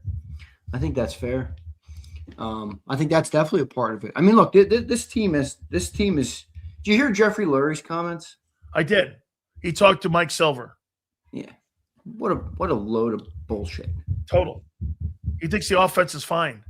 That's a comment to quiet the noise. That he's paying them. Yeah, but he elevated it doing that. He's paying them 4x what they're paying them, 4x what he's paying the defense. He's not just waiting for them to turn it on. I mean, that's a dumb comment. Well, he as far as I'm concerned, I think he threw more fire on it. Well, because nobody believes it. You can easily look at it that way too, Oh, I did. I looked at it like this, bro. You saying that, you threw more fire on it. For me, you at least did, because nobody in their right mind watching that football team would say that your offense is in a good place right now. Nobody would say that. So you're basically lying to people. What do you rank Jalen Hurts in the league if he wasn't a dual threat and didn't run? From the pocket quarterback. I don't know if I take him over Jacoby Brissett.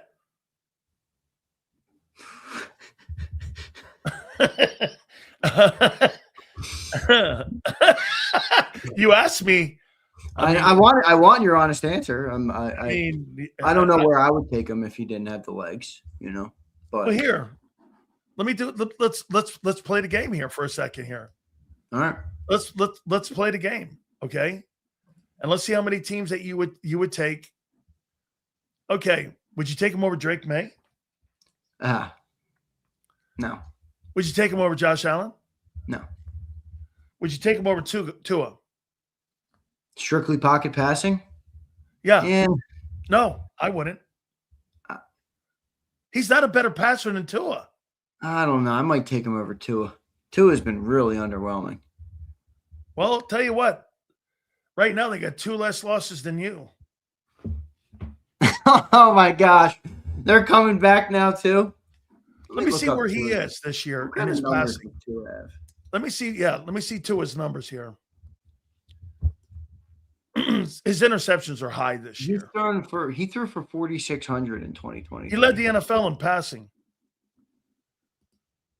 Yeah, dude, he's never going to lead the NFL in He's passing. 19 touchdowns, 7 picks right now, 2,800 yards. He's a 101 rating. He's got the same numbers as Jalen.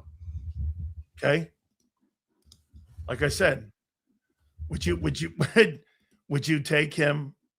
All right, If you had to have a pocket passing guy, strictly pocket, I'll probably go Tua. Okay. He's still more of a progression quarterback. He's by far more progressive. Yeah, I mean, that's, yeah. Yeah, okay. So you take him over anything in New York. So let's go. There's one team, the Jets. Okay. Yeah, they got Justin Fields. He's like the Temu version of Jalen Hurts. He's like the worst version of Hurts. Would you take him right now over Aaron Rodgers? No. Pocket? 1 year? Well, how long? I mean, for a career or for a game? Right now, this year. Just for one game. Let's just call this exercise one game. Yeah, you got to win one game. Yeah. No, I'm taking Aaron Rodgers. He can still spin the ball, man. Would you take him over Lamar Jackson? From the pocket? From the pocket. No, I don't like Lamar in the pocket. But he probably has a bigger arm. He can launch it downfield. I'll probably go Lamar there. Okay. Would you take him over Burrow? No. Okay. You take him over Shador, right? No, Shador rips that ball, man, into the middle of the field. He does not throw. Hey, he may make them think about drafting a quarterback. I've been saying this since the draft. Everybody says I'm a Shador lover for no reason. The dude can play. He's got he's got limitations and deficiencies. I get it, but he can play. I mean, did you see that one throw he had over the middle of the field to Jerry Jeudy? I mean, he fit that ball into some tight coverage there, man. That was a good throw. I got it. I'll tell you what, you think he's a better passer than Shador? No, I don't. I don't either. Yeah, I don't think he's a better passer than Shador. I mean, I haven't seen enough of Shador, but I did watch Shador a lot in college. Okay, so 9-4 Jags. Would you take him over Trevor Lawrence as a passer? Nope. Would you take him over C.J. Stroud? Nope. Would you take him over Daniel Jones? Nope. Although Daniel Jones has problems with progressions too. Look ahead. You'd probably take him over the Titans because I don't even know who their quarterback. Oh yeah, it's Cam Ward. No, I wouldn't. You would take Jalen over Cam Ward if you're taking out the running game. If you're taking out the dual threat ability, just pocket passer. Yeah. No, Cam Ward was a number 1 overall pick because he's got major arm talent. Would you take him over Bo Nix? Arm talent? Probably not. Would you take him over?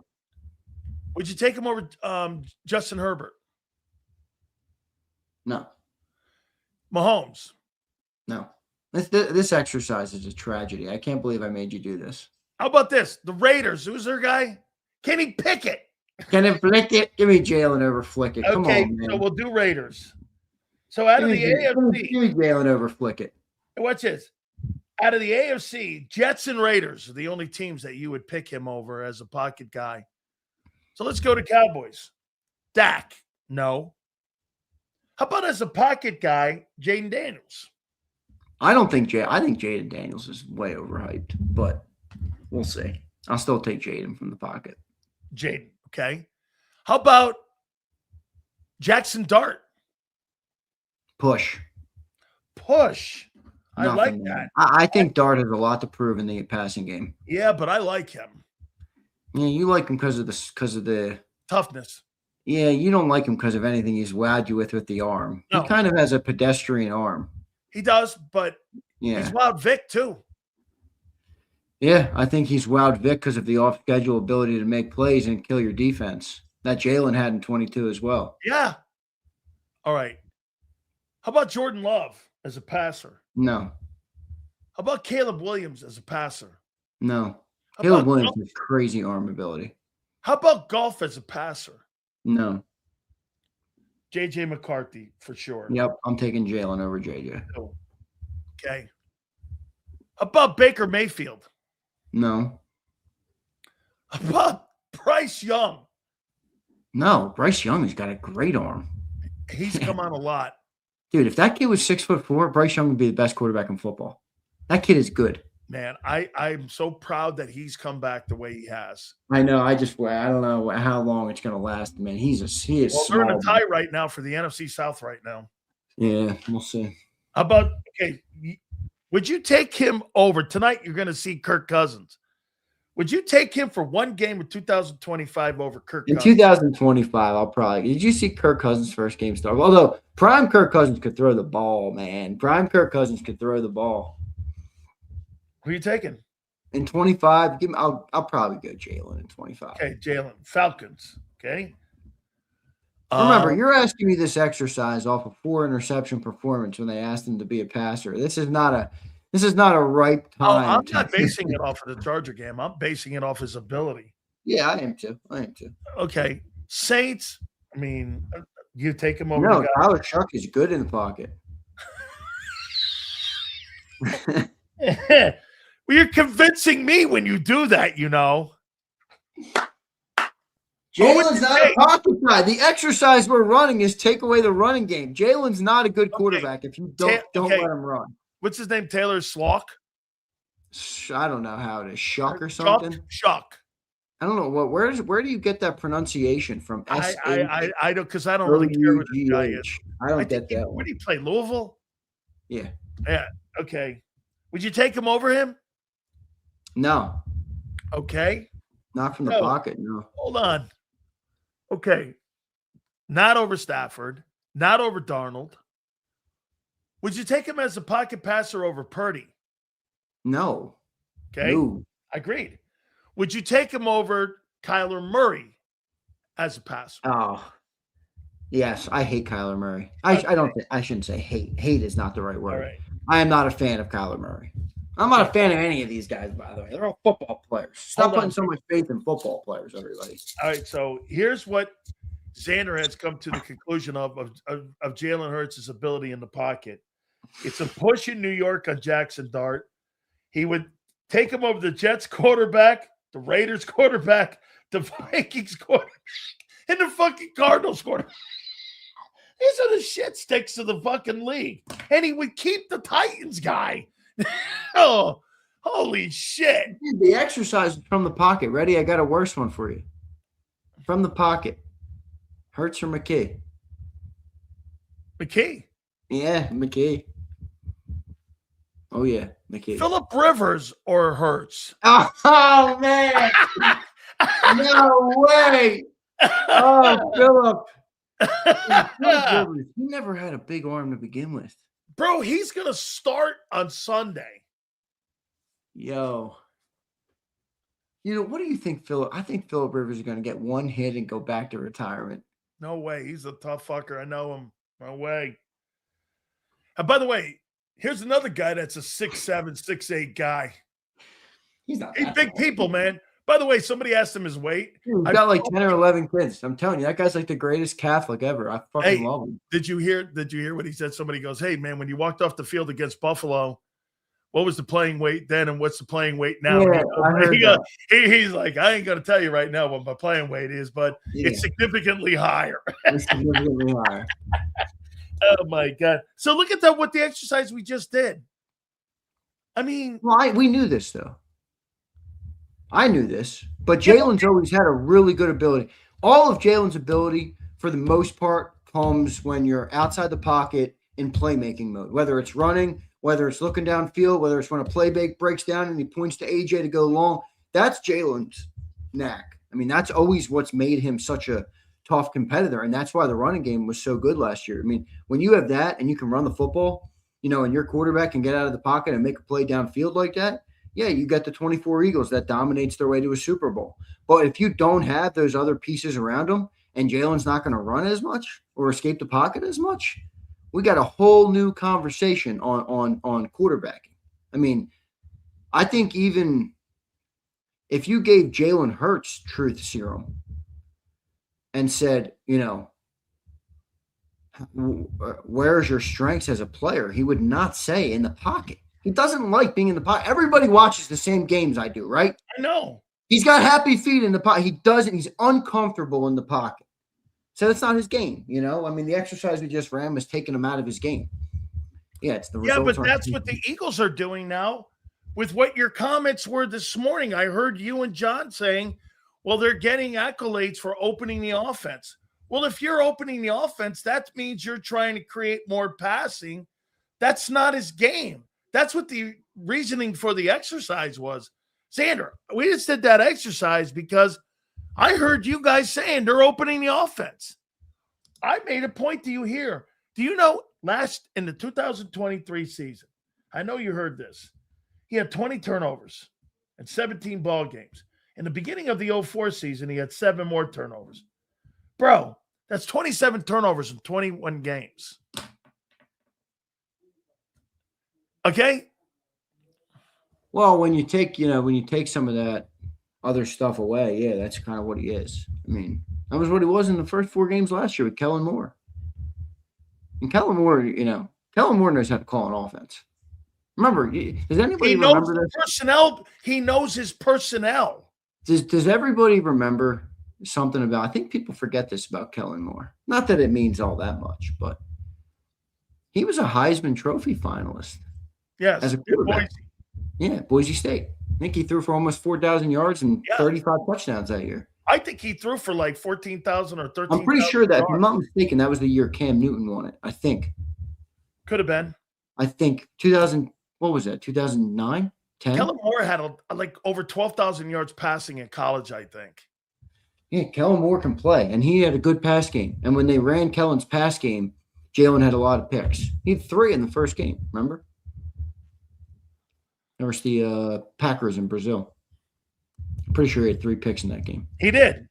Yeah. We make a peek. Okay. How concerned are you with Pete Carroll in this ball game on Sunday? I mean, you're only as good as your players, and he's 2-11 right now, so he doesn't really have a whole lot going for him.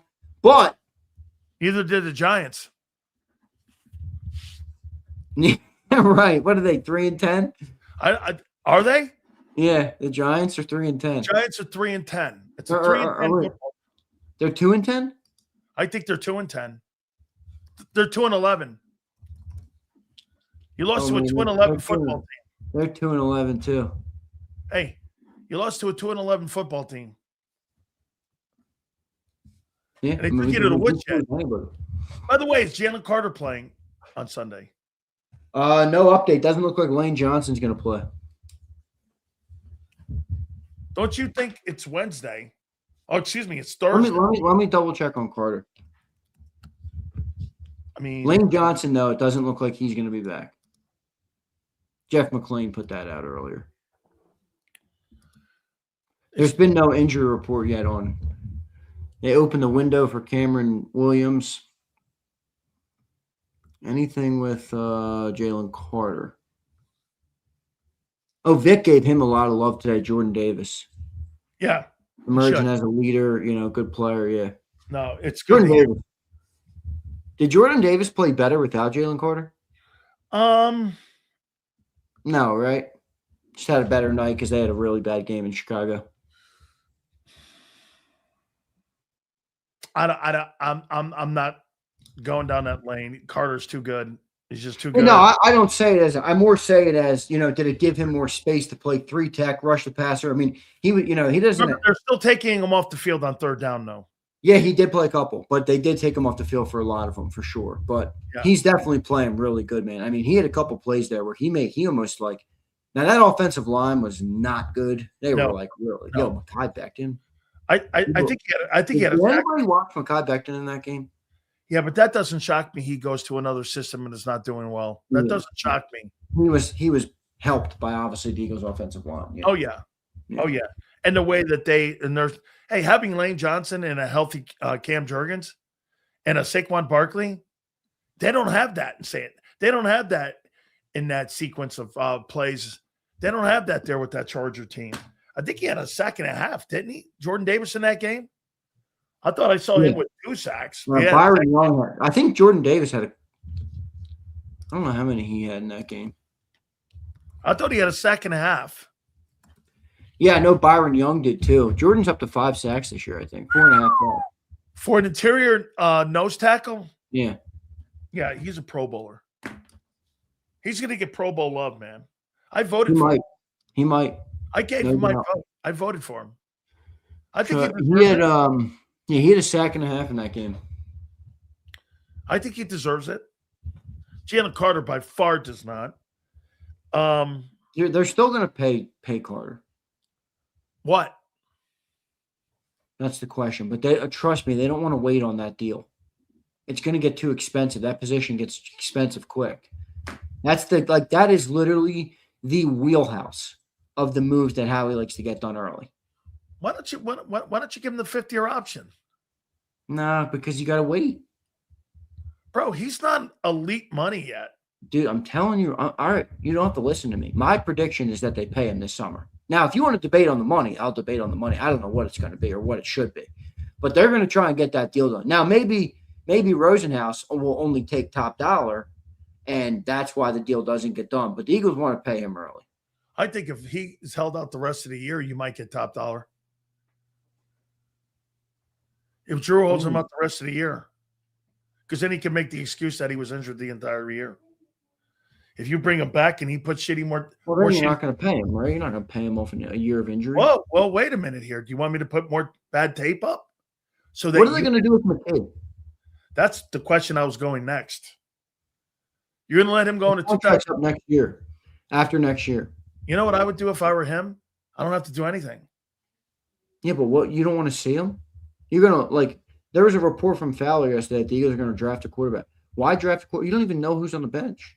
You don't even know what he can do. The only time I've seen Tanner McKee play with this team was the Bengals in the preseason this year, where by the way, people forget this. The Bengals played their starters for an entire half. Now, the Bengals are the Bengals. Tanner McKee fucking torched that team. And then also last year in week 18, he was 27 of 41 in that ball game for 270. Let me help you with the game here. Why would that Fowler report come out that the Eagles were thinking of drafting a quarterback? That Fowler, all these reports are coming out because the Eagles are positioning themselves to be able to do whatever they want. And they're also sending Tanner McKee's agent a message that, hey, listen, we come to you with an offer. We'd like to have you take the offer, or we're going to go in a different direction into the draft and draft someone else. That's a message to Tanner McKee's people because, again, it's not a message on Hurts. It's a message on McKee because McKee's going into the final year of his deal. And they probably want to keep him because of what you just said. I want to see what he has because I'm making the prediction. I don't think Hurts is your starting quarterback at 27. So to me, if that's the case, I do believe everything. By the way, if Jalen Hurts digs himself out, they get to the NFC Championship game, they lose by 3 points in the title game, all bets are off then. He may get a contract extension. Yeah, he probably would. Okay. I mean, if he turns it around like that and they're in the NFC title game, he clearly, all that stuff will be put to bed. But if he limps along and they're one and done, and they look terrible like they did in 23, they're going to amp that meter up and they're going to put that flame up a little higher. And then that's when the McKee conversation starts coming in and going like this. Hey, man, we'd like to give you $4 million, 2-year contract to hang around here. I mean, if you're Tanner McKee, do you want to sit? If I'm Tanner McKee, I would take that. I would too, because I know that the I think he's 25 or 26. I mean, he's going to get old quick. Okay, but my question then would be, do you think Nick Sirianni's here in 27? Nick Sirianni to me is the biggest wild card because I have no clue how the organization feels about him. Remember, they fired Doug the minute Doug wanted some say. I think they like that Nick is a lapdog. But how much do they believe he's responsible or, responsible for the bad as well, Because the Eagles organization, I try telling people this. I know you don't want to hear this about your favorite team. Inside those NovaCare walls, that is a weird place. It is. All right? It's a weird place in there. They operate a weird organization. There's weird narratives around there. They have a weird desire to control every narrative about the team. I get it. It's their $10 billion baby, but all I'm saying is it's a little bit more elevated there than anywhere else. I mean, I think there's a very specific reason why the entire media contingency acts the way they do. Just my personal opinion. but I do know some of the things that have gone on behind those walls. It's a weird place. They have a weird approach on things like this. So I don't know how they feel about Nick. You know, do they like that he's a lapdog? They can do kind of whatever they want. And when they do have a good enough team, which Howie will hold himself responsible for, you know, Nick proved he can get the job done. I don't know. I think you've left, as I said yesterday, I think you've left 3 Super Bowls on the table with that way of doing business. But hey, I mean, it's a successful way of doing business, but I completely agree. I mean, see, if you're the owner, though, like let's just play this out. Because even Jalen should be able to understand this. If you're the owner of this team and this team collapses this year, right now they're on pace for a collapse. It doesn't mean they're going to, but if you go off the trend of the last 4 games, they are on pace for a collapse. They squeaked by the Lions. They collapsed versus the Cowboys. They got destroyed by the Bears, and they got bullied again by the Chargers. So they are right now pacing for a collapse in the most recent trend. Doesn't mean they're going to, and they have an easier schedule in the Final Four. If they collapse again, and I got 2 collapses in 3 years, everybody says 2 Super Bowls in 3 years. Well, you're also now going to have 2 collapses in 3 years. That to me is highs and lows. If you're the owner, you got to look at not only the coaches, but you got to look at the player leaders on the football team and say, what is going on that we are going through this level of highs and lows that we can't steady the ship at all? Well, you're going to tell me 2 seasons, you start out 8-2 and 10-1, and you end wherever let's see what happens this year. I can't say for sure yet this year, but if that happens, the owner's going to be taking a hard look. I think everybody. I mean, everybody will say it's Nick, fire Nick. You don't think the quarterback deserves any responsibility for a team collapsing twice in 3 years? okay. Sorry, but I do. I also think Nick does too. Let me ask this then. You know, you talk about always like, listen, if I can upgrade a position at wide receiver, quarterback, what have you. So do you think Nick Sirianni has done a great job with Howie Roseman's rosters? Do you think he's done a great job with his rosters over the last 5 years? Yeah, I think he's done pretty significantly good. Yeah. I mean, okay. So why are we here? Yeah, I mean, because the team is not executing at the level that the fan base believes they should be. And who's that a result of? Jalen, coaches. Okay. It's probably a reflection. Who are you going to replace more, coaches or players? Howie's not replacing his players.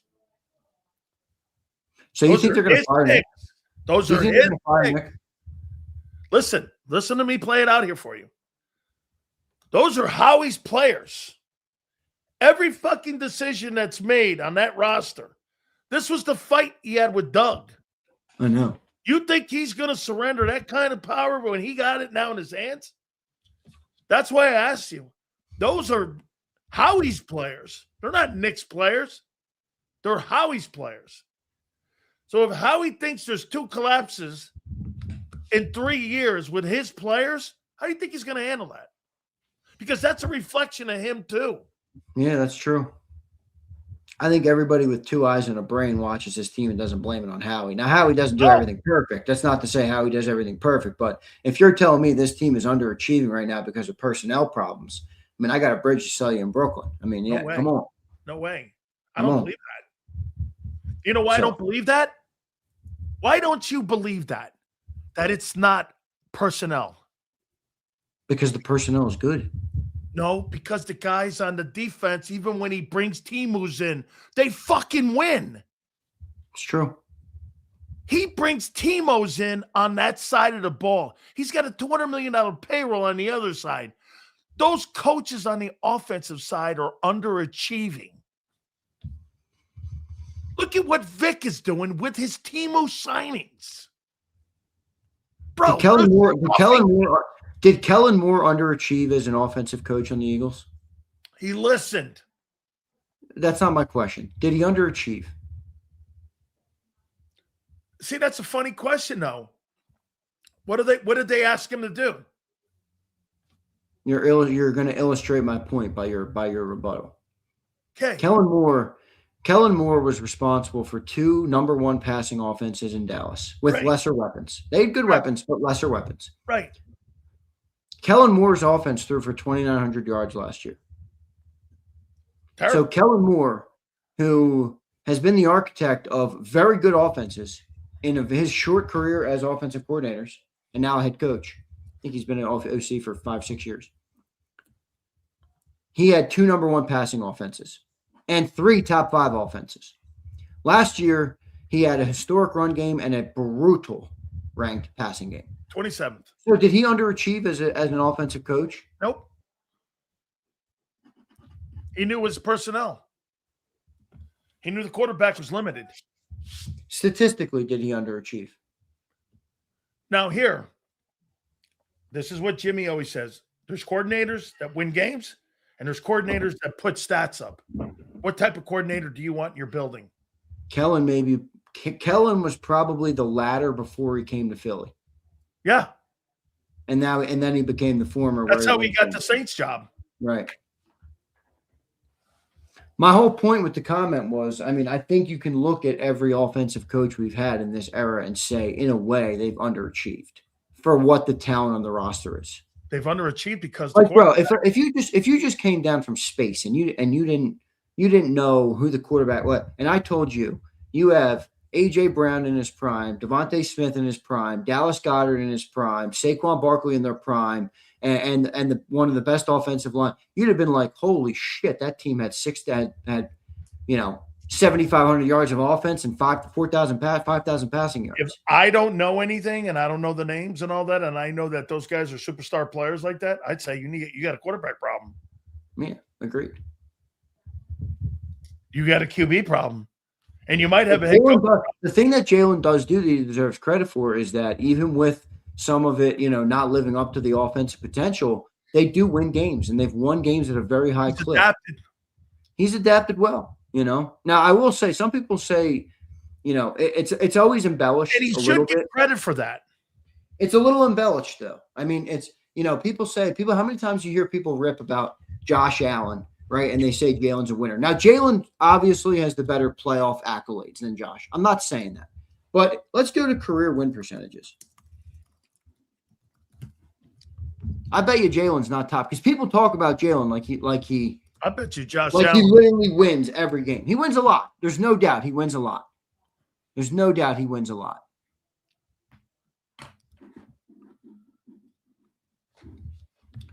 Pat Mahomes' career win percentage is 760. Tom Brady, obviously, 750. Jimmy Garoppolo, win percentage, 70%, 70.702. Lamar Jackson, career win percentage, 0.699. Josh Allen, career win percentage, 0.685. Ben Roethlisberger, 0.669.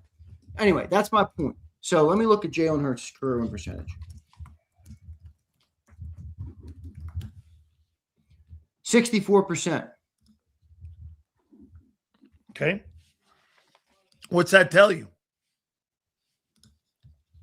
Let me find the actual thing. It's not giving me the damn win percentage. What does that tell you, though?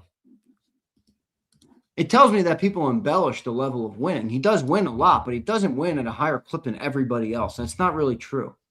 And I think when you look at some of those numbers and you look at where some of those players are, bro, I mean, Howie Roseman has put together one of the best rosters in football. And it is true. He has. Jalen Hurts' win percentage is 63.9. 63.9. That's lower than every name I just said. And they have more of a sample size, by the way. Bigger, longer careers, all the guys I named. Again, I don't even say that to rip it hurts. It's a great win percentage. But please, stop with the he wins every game. He doesn't win every game. Josh Allen, who you guys rip week in and week out, has a higher career win percentage. 63 is great, Global Noble. It's great. Yeah, it's really good. Really good. Yeah, anything, not the highest in the league. Anything over 57% in the NFL, bro, is good. I mean, 600 win percentage is great. So my point wasn't to say it's not great. My point was just that people use that like, well, Jalen wins more than everybody. That's not really true. So that's all. I mean, Jimmy Garoppolo won. Do you think Jalen Hurts is a better quarterback than Jimmy Garoppolo? yeah, Well, Jimmy Garoppolo won 70% of his games. I know this. And everybody says, went to what does Super Bowl. everybody say about Jimmy? Oh, it was the team. I'm just saying, like, everybody has these narratives and these arguments, and they can be debunked by just using a different example. There's no doubt. I mean, Jalen wins. So does Garoppolo. Garoppolo elite. Let me look up another one here. Meanwhile, Josh Allen's got a 68% win percentage with fucking trash cans he's throwing to. No names. Literal no names that he's throwing to. Let me see this one here. Yeah. Even Colin Kaepernick had a 57% win percentage. That's not far off from your boy. We'll see what the win percentage is by the end of the year. It's either going to get better or it's going to get worse. Do you think they win on? You think they win on Sunday? Ugly. I know you guys hate my villain arc, but I'm going to keep giving it to you. I'm going to say one thing about this game I'm going to say a lot more than that. But right now, I'm going to say one thing about this game on Sunday. Do not go to sleep on this game. All right, let me pull up the Raiders. Let me show you something. Raiders beat the Patriots this year. They lost by 1 to the Bears. They lost by 1 to the Jaguars. They lost their first game to the Broncos by a field goal. They lost their second game to the Broncos by a touchdown. Competitive. They and what else did they do? One other game I thought there was a close one. No, that's it. But they've been competitive. There's been games and moments. They've also had really bad moments. They got blown out by the Chiefs. They got blown out by the Cowboys. They've had really bad games. But just saying, they've been able to, and Jalen's kind of the style of quarterback that they would have a problem with that defense. What's their defense ranked, by the way? It's do you know who the leading tackler is? Is it Devin White? Yep. Is it? He's got 133 tackles. Let me look at their total defense. It's not very good. 16th overall. Okay, middle of the league. Not bad. 22nd. That's right. They got a better defense than the Eagles. And remember this, too. Why is the Eagles' defense 22nd? Is it because the Eagles' defense isn't that good, or is it because the offense blows and they're on the field all day? Because of that 28th. The Raiders' offense is worse than the Eagles' offense. Yeah, and it's because of that 28th ranked 3-and-outs. Holy shit, Devin White's got 133 tackles. He's got an interception in the game. He's got 9 TFLs. He's got 72 fucking solo tackles. Max Crosby's got 9 sacks. He has got how many TFLs? 25 fucking TFLs? That's insane. He's got 60. Oh, this guy's first team All-Pro. Who, Devin White? No, Max Crosby. Oh, Max Crosby's crazy, dude. He is so good. He's got 25 tackles for loss and 9 sacks. Oh, man. And 63 total tackles. Does that lead the league? That might lead the league in TFLs. Oh, no, guess who it is? Garrett. Yep, I think he's got 30. If anybody wants to make free money, and it's going to be bad odds, but just go bet Myles Garrett to win Defensive Player of the Year. And not only that, he's going to break the sack record. He's got 20 now with 4 to go. What's his sack record? 22 and a half? 22 and a half. Dude, he's going to get that maybe in the next freaking game. Garrett is insane. Remember when people told me that we shouldn't trade for him? Well, I guess I'm happy we had Oh, wait, you wouldn't trade Nolan Smith, and who else was it? You wouldn't trade Nolan Smith and someone else and 3 1s for him. And I'm like, so he's got 20 sacks right now. He's got 31 tackles for losses. And he's got the number 2 defense in the league. Oh, he's 20 sacks already? 20. Look at it. He's got 20 here. Let me show you here. He is that's the best. I know this is going to sound. That's the best football player I've watched in my adult life. Yes. Yeah. You know, Him and Aaron Donald. Lawrence Taylor even commented, and LT doesn't comment because somebody asked him. They asked him to show up to a Cowboy game, and LT walked off the field. You know what he said?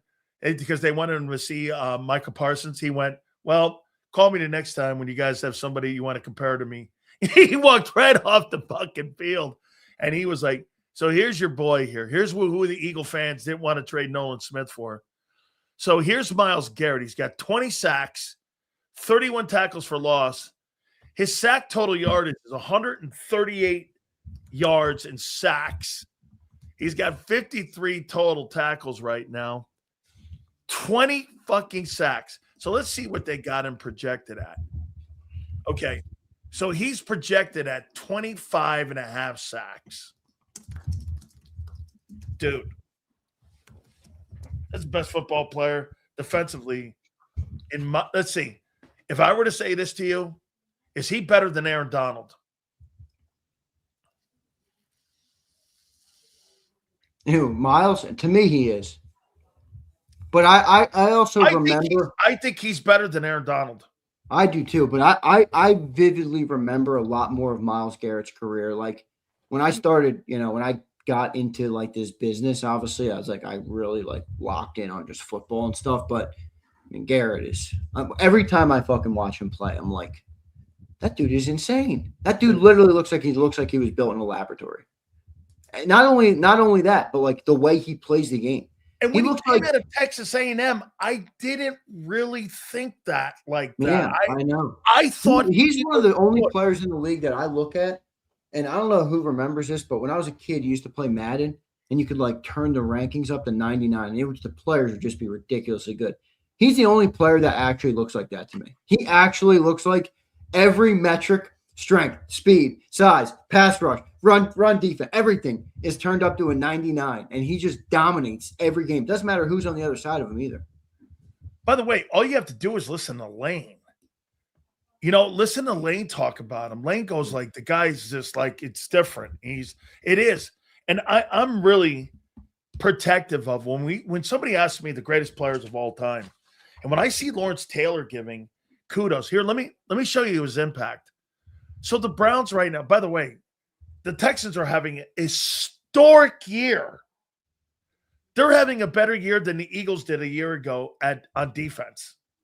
Really? They're only giving up 260 yards in total offense. You gave up 271 last year in total defense. The Texans are having a historic year. How good is the Browns defense too? I mean, giving up 270 a game with that offense being so bad and inconsistent. Think about this. That Browns defense is as good as the Eagle defense was a year ago. That's how good they are. Look at where they are. And then take a look at the impact that he has. So it's not just the Browns are number one in pass defense. The Browns are number 13 in rush defense. Scoring. Get this, Xander, they have a horrible record, right? The Browns, they got a horrible record. They're 15th. I mean, crazy. Look at this on third down, too. So they've got a horrible – how many wins do they have? 4? And they're 10th in third down. They get off the field. Their offense can't stay on the field. Wow, if I'm Myles Garrett, you got to sit there and do this. Man, I signed that contract. Thank God I'm making $41 million. I know. It's really a shame, though. A guy like Thomas. Remember Joe Thomas? Remember their left offensive tackle? Yep. I remember him. Okay, another guy. It's a shame. It's a shame, though, because a guy like Myles really should be in the primetime moments of the NFL. I mean, he should be on in the biggest moments of the year when the lights are the brightest and, the viewership is at its peak. And he deserves to play football in those moments. It's really unfortunate. Like Aaron Donald got to, took him a while, but he did get to. It's a shame. How about this? I don't know if TJ Watt's ever won a playoff game. Did you read that story today? No, what? He's like, he missed practice today. He had to go to the hospital last night because he had pain in his lungs or something. What? Let me read you what Mike Tomlin said. Does he have a collapsed lung? Lung issue. What? In hospital after experiencing lung discomfort. Does he have a collapsed lung? I don't know. I didn't get any update on it yet. He's out of practice today, though. And he's already been ruled questionable for Monday's game. Here's the statement. TJ Watt is currently in a local hospital for further medical evaluation of his lung after experiencing discomfort at the practice facility on Wednesday.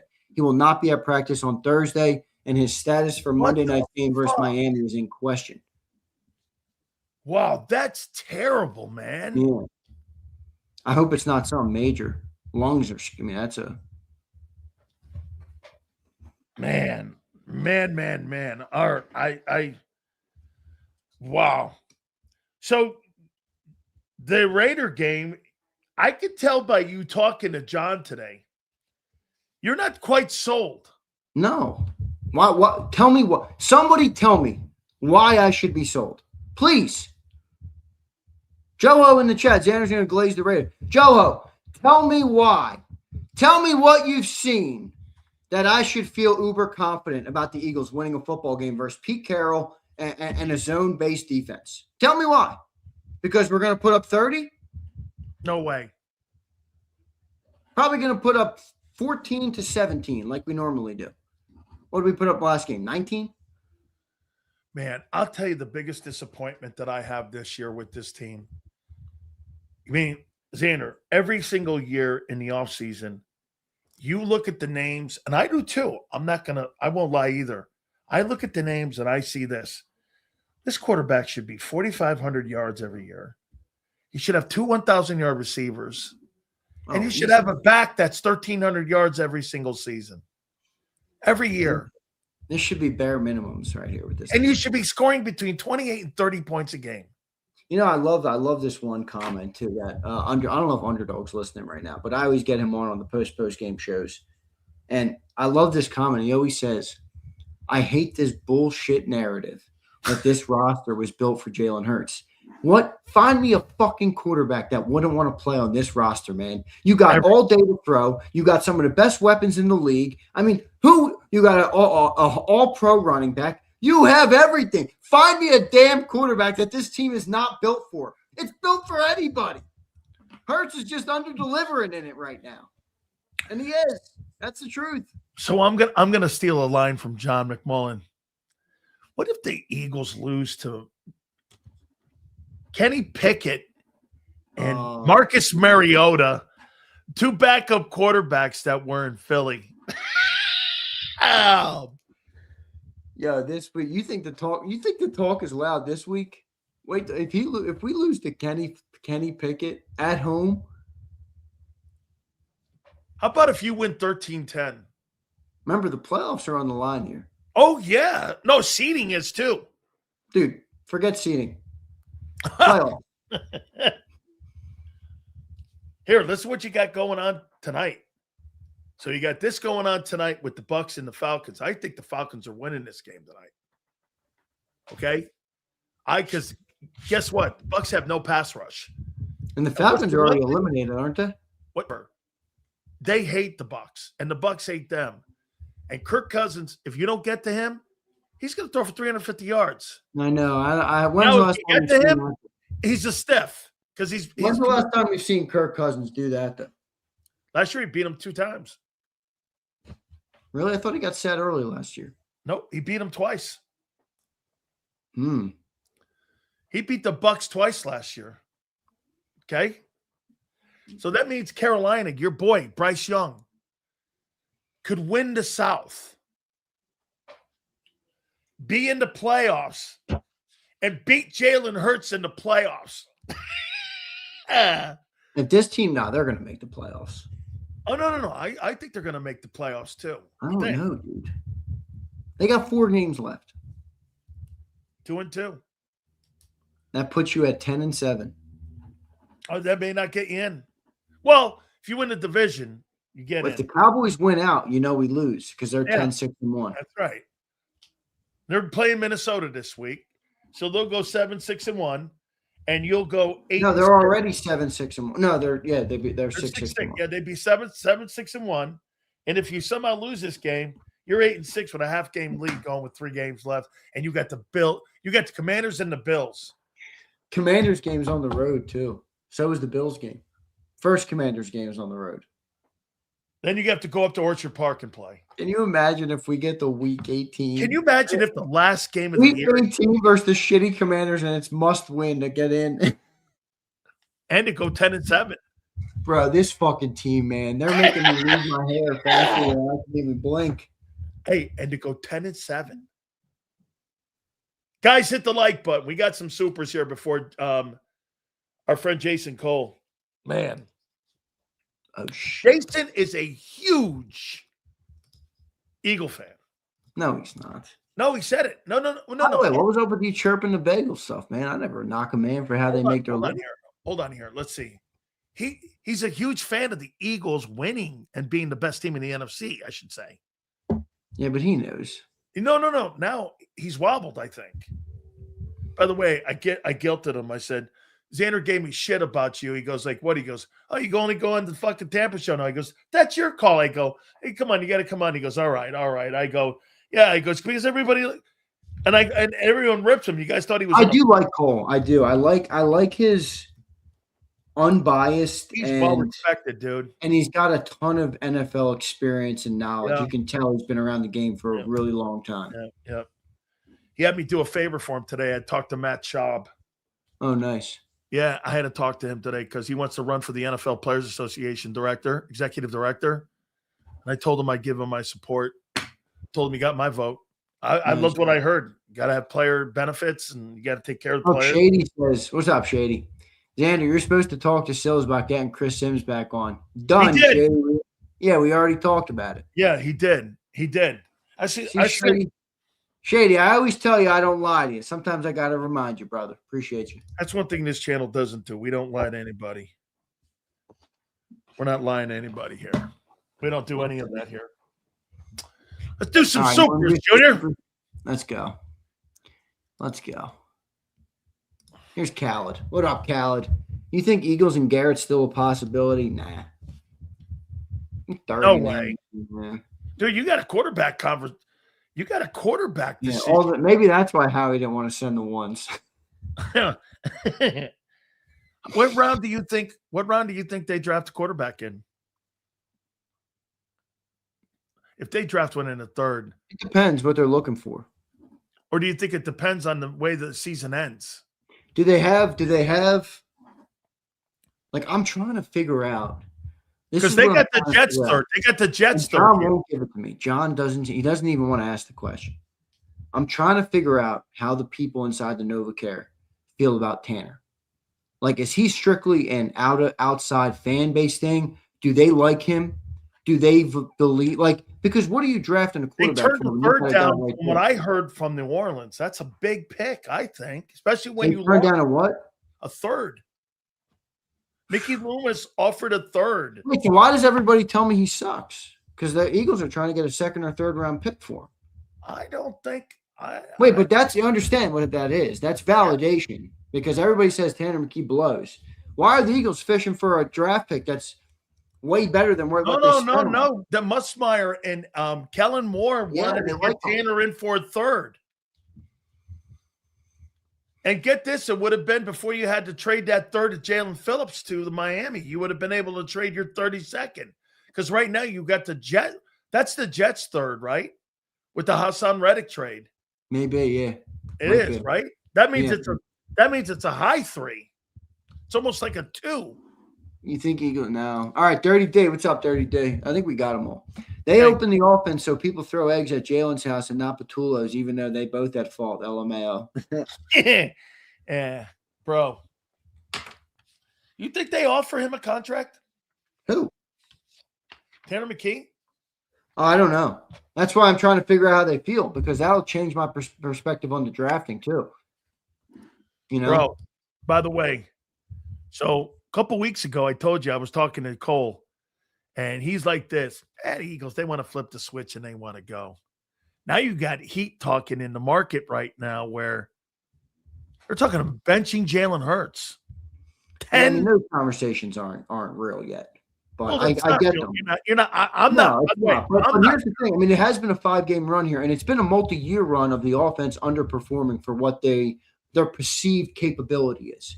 And that to me does bring up questions. I mean, I've always never understood why quarterbacks have this weird thing where everybody wants to act like they're irreplaceable. And I mean, if a receiver has 5 bad games, the whole fan base has 20 names for me about who we're replacing them with or who we're drafting. Quarterback has 5 bad games, and everyone's like, "Oh, what are you talking about?" I guarantee you, Howie Roseman's looking at people. If the quarterback continues to struggle, but we'll see. I have to go to Mr. Miata. Let's go. I don't like that nickname. Some of you guys were saying here with the Miata. I don't like that nickname. Wait a minute here. We don't. I know, but it's not a fair nickname. Well, wait a minute here. I didn't think he had it here. All right. So let me get to my boy here. Appreciate you, bro. We'll see you in the morning on Birds 365. All right. Man, I couldn't wait to get it because a couple weeks ago, let me tell you something. You guys were telling me, where's Jason? Where's Jason? So we've been putting him on the Tampa show. So we bring him back here to us here in Philadelphia here. We bring Jason Cole back with us here. And a couple weeks ago, Jason was telling me, by the way. Can you hear me? I got you, bro. And I can't hear you. You can't hear me. Let's try again. Can't hear you. I'll try back. I'll call you back. Okay. All right, man. All right. So a couple weeks ago, Jason was telling me, he goes, look, man, Eagles just want to flip a switch. And, they're going to flip a switch here and they're going to get this thing going when the playoffs started because they're bored. Think about it. Kellen wanted McKee. He did. All right. So let's see if we can go back to Jason now and see if we can catch our friend here and go back to Jason Cole. Jason, can you hear me? I can hear you fine. Gotcha, man. All right. Mr. Miata? Well, people thought you were driving. You tell the folks up in Philly to get it right. You tell all those, whatever they call you, these Philly folk, okay? Those folk up in Philly. It's Miata. It's Mercedes, not Miata. God, all right, Jace. Well, wait. Let's correct. It's convertible in December, and I had the top down. How you doing? So enjoy that, Philly. Enjoy that. Suck on that, baby. Hey, and it's windy and cold here today. So all right. Yeah. So better yet, I had the top down on a Mercedes last week. There you go. All right. So Jace, have you wobbled on the Eagles? Yeah, I told you last week. I wobbled on them. All right. Yeah, I mean, you can't play. You can't continue to play bad like that week after week after week, and I'm going to continue to rank you number one. But I still think they have a truckload of talent. They're not playing to it. The offensive coordinator, I don't agree completely with Shady, but there's no question that there's a reason why Jalen Hurts is not playing well right now, and I think some of that falls on the offensive coordinator. They're not playing with any kind of rhythm, and certainly no power in their running game. Saquon did have the big 52-yard run. That was great, but they're not getting very consistent. But look, the criticisms of Jalen being limited in the pass game, he's always been that guy limited in the pass game. So you have to have the running game going with Jalen in order to make him a better passer. That hasn't changed. Like he didn't become Dan Marino at some point, right? He's a guy who is a running quarterback who needs to run it and have a running game alongside of him to maximize his throwing ability and to get those guys open. And I will always come back to this. This current incarnation of the Eagles is not built for the valleys of losing. The despair that you fall into when you lose 2, 3, 4 games. Who's the guy? I always remember this. Like Trace Armstrong was with the Dolphins for a while, and then he left and went to the Raiders. And somebody asked this question: who's giving the speeches after the losses when Trace left? And that is like, who's the guy in the clubhouse in the locker room who's standing up and saying, guys, everybody calm down. We got to get back to doing this. And it can't always be the coach. It has to be the guys, it has to be guys in the locker room to do it. And I don't, think the Eagles lack a lot of maturity. You think they're leaderless then? Yeah, which is partly Jalen. Look, that falls on Jalen as much as anything else, but it falls on Jalen Carter. It falls on A.J. Brown. It falls on all their stars. That's somebody has to step up and say, this has got to stop. Now, you would like it if it was your quarterback. You would like it if it was that guy who commanded respect, but Hurts ain't that guy. He's just not. And in fact, he's the kind of guy who pisses off his teammates a lot. We talked about that before. And I know a lot of people in Philly thought I was an idiot and didn't know what I was talking about back then. But that's who he is, and it's come out. So you got to have somebody else. It used to be Kelsey. It used to be Fletcher Cox. It used to be Brandon. Hopefully we can get our friend Jason Cole back, because that was great stuff there. I mean, I've made, and we've all made that comment about Hurts. And we've all made that. Here we go. We got Jason back here with us, I believe. Let's see if we can get him back here. Hopefully we can. All right, let's see if we get, there we go, Jace. Jace, you there? See if we can get this back here. All right, we'll see if we can reconnect here. Again, I mean, that's because some of you don't like to hear what he's saying. That's what's going on here. Go ahead, Jace, finish that up there, what you're talking about with leadership. I mean, you have to have, the most important thing is you have to have guys who can right the ship when things go wrong, when teams fall into an abyss. I mean, you got to have talent too. I mean, the talent's the first thing. But the Eagles have talent.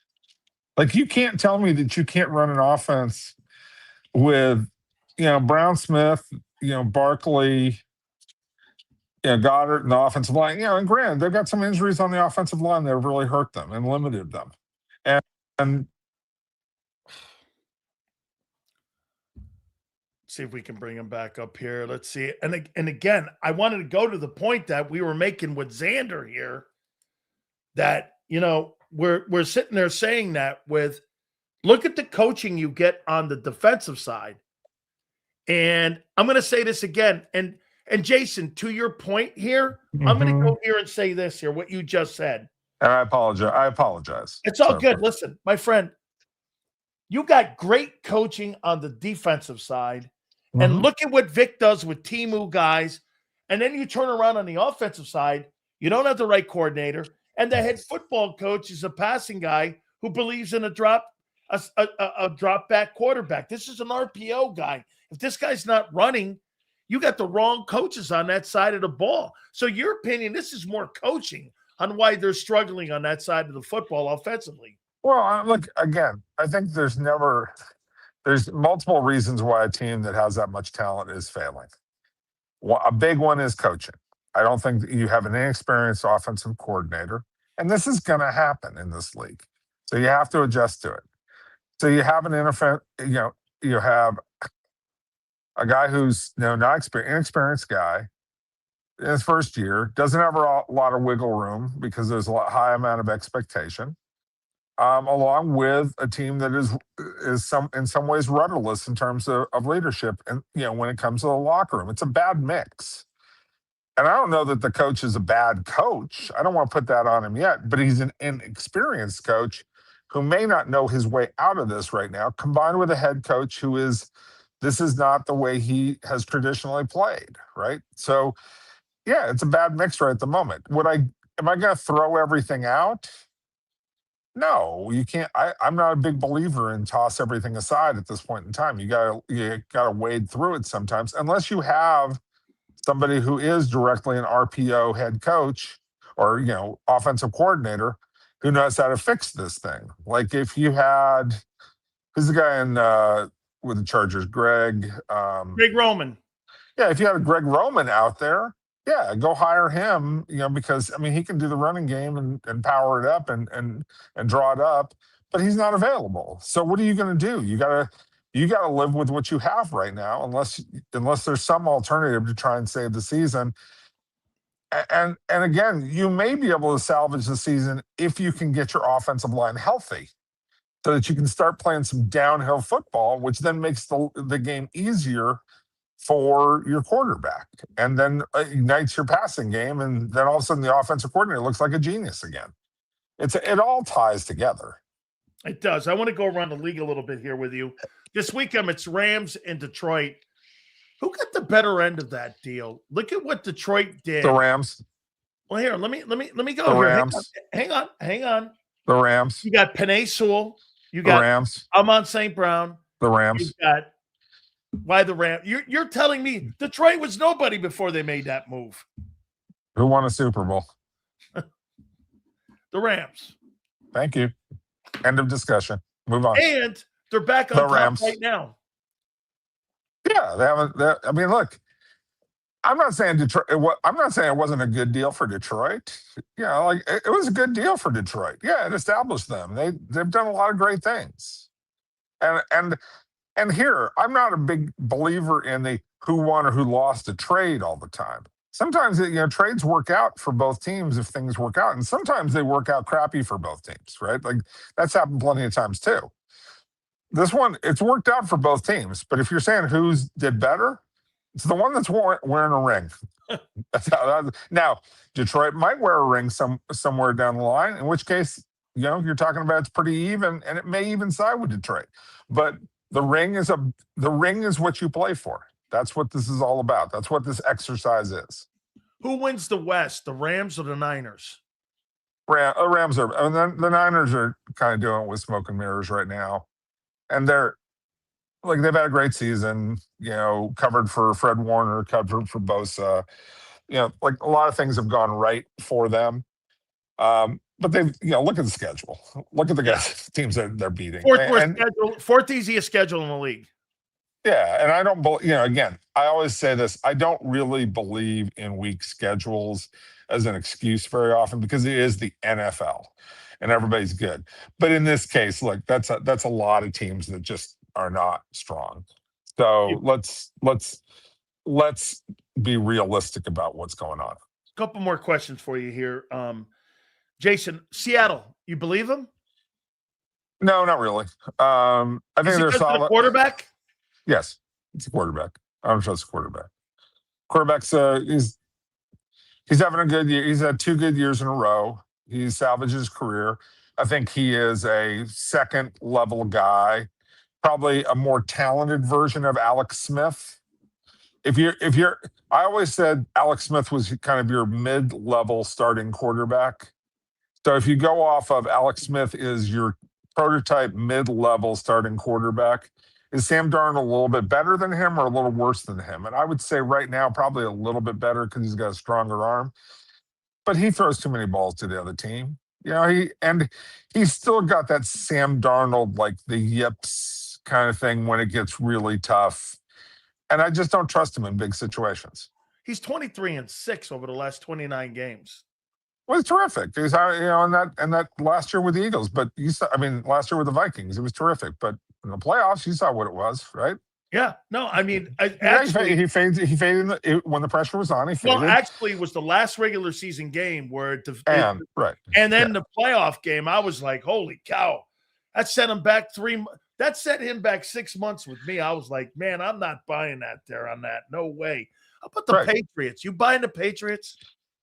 No, not really. I mean, I buy the Patriots in that I think Drake May is ascending as a quarterback, and when it's likely that the AFC playoffs are not going to include Patrick Mahomes, not going to include Joe Burrow, probably won't include Lamar Jackson, right?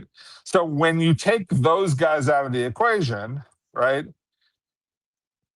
Drake May looks a whole lot better, right? Like he's all of a sudden ascending. Is he Josh Allen? No, he's not Josh Allen, but he's getting better, if that makes sense, right? So I like that. I like their coaching. I don't think that they have any. Yeah, Trayvon Henderson, does a nice little job.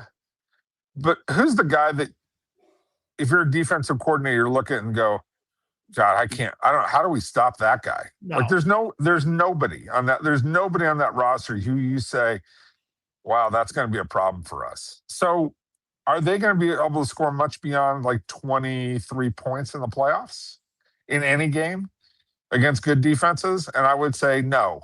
I would doubt that. Maybe a first round matchup against a weaker team. But But with what you're saying, though, about all those quarterbacks not being in the playoffs this year potentially, doesn't that kind of give the Patriots a little more room? Because if all of those other guys are not going to be in there, I mean, wouldn't you say it with me that this year the NFC looks like they got better rosters this year than the AFC does? And if you don't have those superstar quarterbacks in there, that opens up the room for a team like the Patriots to get that number 1 seed and to get to an AFC championship game, doesn't it? Right, but you still have to say, do you trust that team to win 3 straight games? And so the answer is no. Now, I don't know who I do trust to win 3 straight games. I don't trust Denver either. I don't really trust the Chargers. So, I mean, now somebody's going to do it because somebody has to, but I don't trust any one of them. You know, like I'm not betting on any of them as an overwhelming favorite, but this is the reason why Phillip Rivers is in Indianapolis, right? As crazy as that story is, the reason is Indy's looking around going, we just need a guy who can get us through games, right? He's going to start. Yeah, I know he's going to start, and he's going to take himself off of the Hall of Fame ballot. I was going there next. I text him the other night, and I go, so bro, like you're not getting in over Breeze. I get that. He goes, do you think I was getting in over Breeze? I go, no. I go, Eli's not. I go, I talked to a bunch of Hall of Fame guys and my guy Cole. I go, you're not getting in, but you're getting in one day. And he goes, yeah. So he goes, that's okay though. So for him, I'm like, you took yourself out of the ballot. He goes, hey, for $4.5 million, I'm ready to roll. God bless him. God bless him. You know. Hey, he's got 10 mouths to feed. You know that, right? I know that man. Hey, man, he's living on food stamps, I bet. So, well, how does that work? How does that work, man? How does that work with so you take him off the ballot? Yeah, well, I mean, the Hall of Fame has been going back and forth we're waiting for him to come off of the practice squad, which I didn't quite understand why it mattered whether he was on the practice squad or not. But they're trying to push this, they're trying to kick the can down the road a little bit, and they're waiting for him to get activated onto the roster. I don't know if he has today or not. They probably don't have to do it till later on. Yeah, right. But yeah, and so once he gets activated, then it comes off, and the thing that they don't want to do is they've had a bunch of people vote already, so they don't want to re-vote if they don't have to. But they're going to have to re-vote because a lot of us voted for Phillip Rivers to get to the top 15. I know I did. Yeah. Yeah, I mean, he belongs in the room. I don't know that he's going to make. I don't know that he's going to make it because we've talked about the math and all the other stuff that goes with it. It's going to be really hard. There's Fitzgerald and there's Breeze and Jason Witten, I think is potentially a first ballot guy. Frank Gore's on there. We've talked about the guys from the past like Kuechly and Marshall Yanda and guys like that. And then there's the receivers like Reggie Wayne and Torrey Holt. I mean, it's really tough, to get in there. And there's also Eli. So, and who do you take between Eli and Rivers? Which one are you going to take? So Rivers is better in my opinion. Rivers is a better player. There's something to be said for winning 2 Super Bowls, though. I mean, because again, I know a lot of people say don't overrate Super Bowls, but here's a great thing to consider. I think we talked about this once before. Off those two teams that won Super Bowls for the New York Giants, Mike Strahan played in one of those Super Bowls. He made it to the Hall of Fame, right? Right. But he only played on one of those 2 teams. Who else from those teams is going to make it? No, offensively, nobody. Chris Snee, yeah, no. Nobody. Tiki wasn't on those teams. Nope. Tiki's, none of those receivers. None of those. The tight end wasn't Shockey, right? No, wasn't Shockey. Okay. So, like, who's going to get in? That's the team that won 2 Super Bowls in 5 years, right? And so you're telling me potentially Eli won a Super Bowl with the least talented roster, maybe in the NFL's history of the Super Bowl era. I'm not sure I would go so far as to say the least talented because roster. Montana also did that with the first one. Right. When they had Freddie Solomon and all them guys on it, and they didn't have Jerry. There are there are moments in time in the history of the league when teams can sneak through and win a Super Bowl with, and I don't want to call it substandard talent because but you would not necessarily consider, Hall of Fame, one of the great rosters. Okay, that happens occasionally. Okay, that is one of them. I think that they had a lot of really good. They had a lot of really, really good players. A huge collection of really good players, like the Antonio Pierces of the world, and maybe the Jets. When the Jets won the Super Bowl, maybe the only other roster you would go like this outside of Namath, the receiver. I mean, there weren't really Maynard, a lot of Hall of Fame guys. No, there's not. But again, I go back to those Giants teams. We talk about Snee. There's Matthias Kiwanuka. There's the other. Yeah. There's Tuck. Justin Tuck, who's a very good player. Yeah, like a very, very, but not a Hall of Famer. Nope. Again, we talked about Antonio Pierce. Coughlin. But Coughlin, to me, that tells me that Coughlin is, it's going to be a Hall of Fame coach one day down the line. When does that happen? I don't know, but I think it should happen because look, he took a roster that was not loaded with great talent and beat the Patriots twice. I got one last one here for you. Are you voting for Bill Belichick? Yeah. No hesitation. Who's making that? Is it Shaughnessy? Who makes that call up there? Or is it what's his name? Doug? What's the guy from Sports Illustrated? The guy who does the presentation? The guy in Boston who will make the pitch. I think it's Ron Borges. Oh, yeah, it is Ron. He'll make, that's right. It's Ron. Yeah. He's not, he and Belichick didn't exactly see it eye to eye much, but I think that Borges is going to deliver a strong recommendation. I mean, like, what are we doing here? Like, I don't understand. I get that the cheating. I get the not a good guy in a lot of respects. I get. Sounds like you're talking about Al Davis to me. You are talking about Al Davis, right? He's like the Al Davis of coaching. Al Davis cheated more than Bill ever even thought of. You know what Wes Chandler used to tell me? Wes Chandler used to tell me that every time the Chargers showed up to the Coliseum, the field would be soaking wet and there'd be no rain. And you're going like, wait a minute here. It didn't rain. I mean, it was that field was it is below sea level. It is below sea level, so it's always soggy. But my favorite story, Mike Ornstein told me this story one time that Al used to go down the field before the games, and he would end up back to back with certain assistant coaches from the opposing team. And he would hold conversations. Well, he would talk one way, the other guy would talk the other way. So nobody would think that they were actually talking to each other, but he was actually telling the guy, hey, look, I got a job for you, but what's going on with your team? Like he was a spy. And then there's the really great one. I saw this in the Sporting News one year. I wish I could find the article, but it was way back about when Al was getting started with the Raiders and they were playing against the Chargers. And after the game, somebody goes up to Lance Allworth and asks Lance Allworth, oh, hey, can you diagram your favorite plays for him? It's a sports writer, supposedly a sports writer, asking questions about what happened in the game.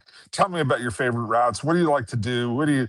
And Sid Gilman yells across the field and goes, Al, get away from my player. Because Al was pretending that he was a sports writer and he was trying to get the information out of Allworth. I mean, it was just, look, it's part of the lore of the game. Jace, this guy used to call me when I was on the air at DAE.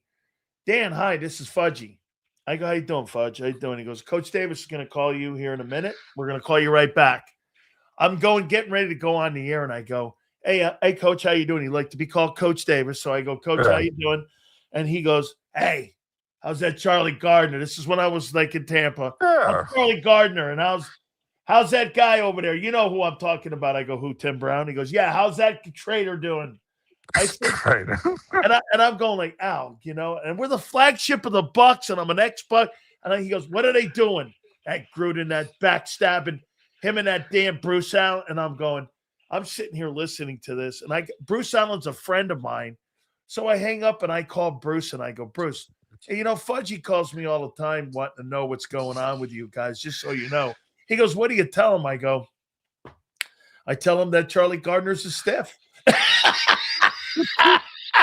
and he's like, good God almighty. Al, he didn't care, man. He called all media people. He had a bunch of guys like me that absolutely. Yeah, and he traded favors and information. He used to hire, literally, he used to hire assistant coaches that he thought were great assistant coaches, right? He would hire those guys away from other teams, and he would bury them on his coaching staff.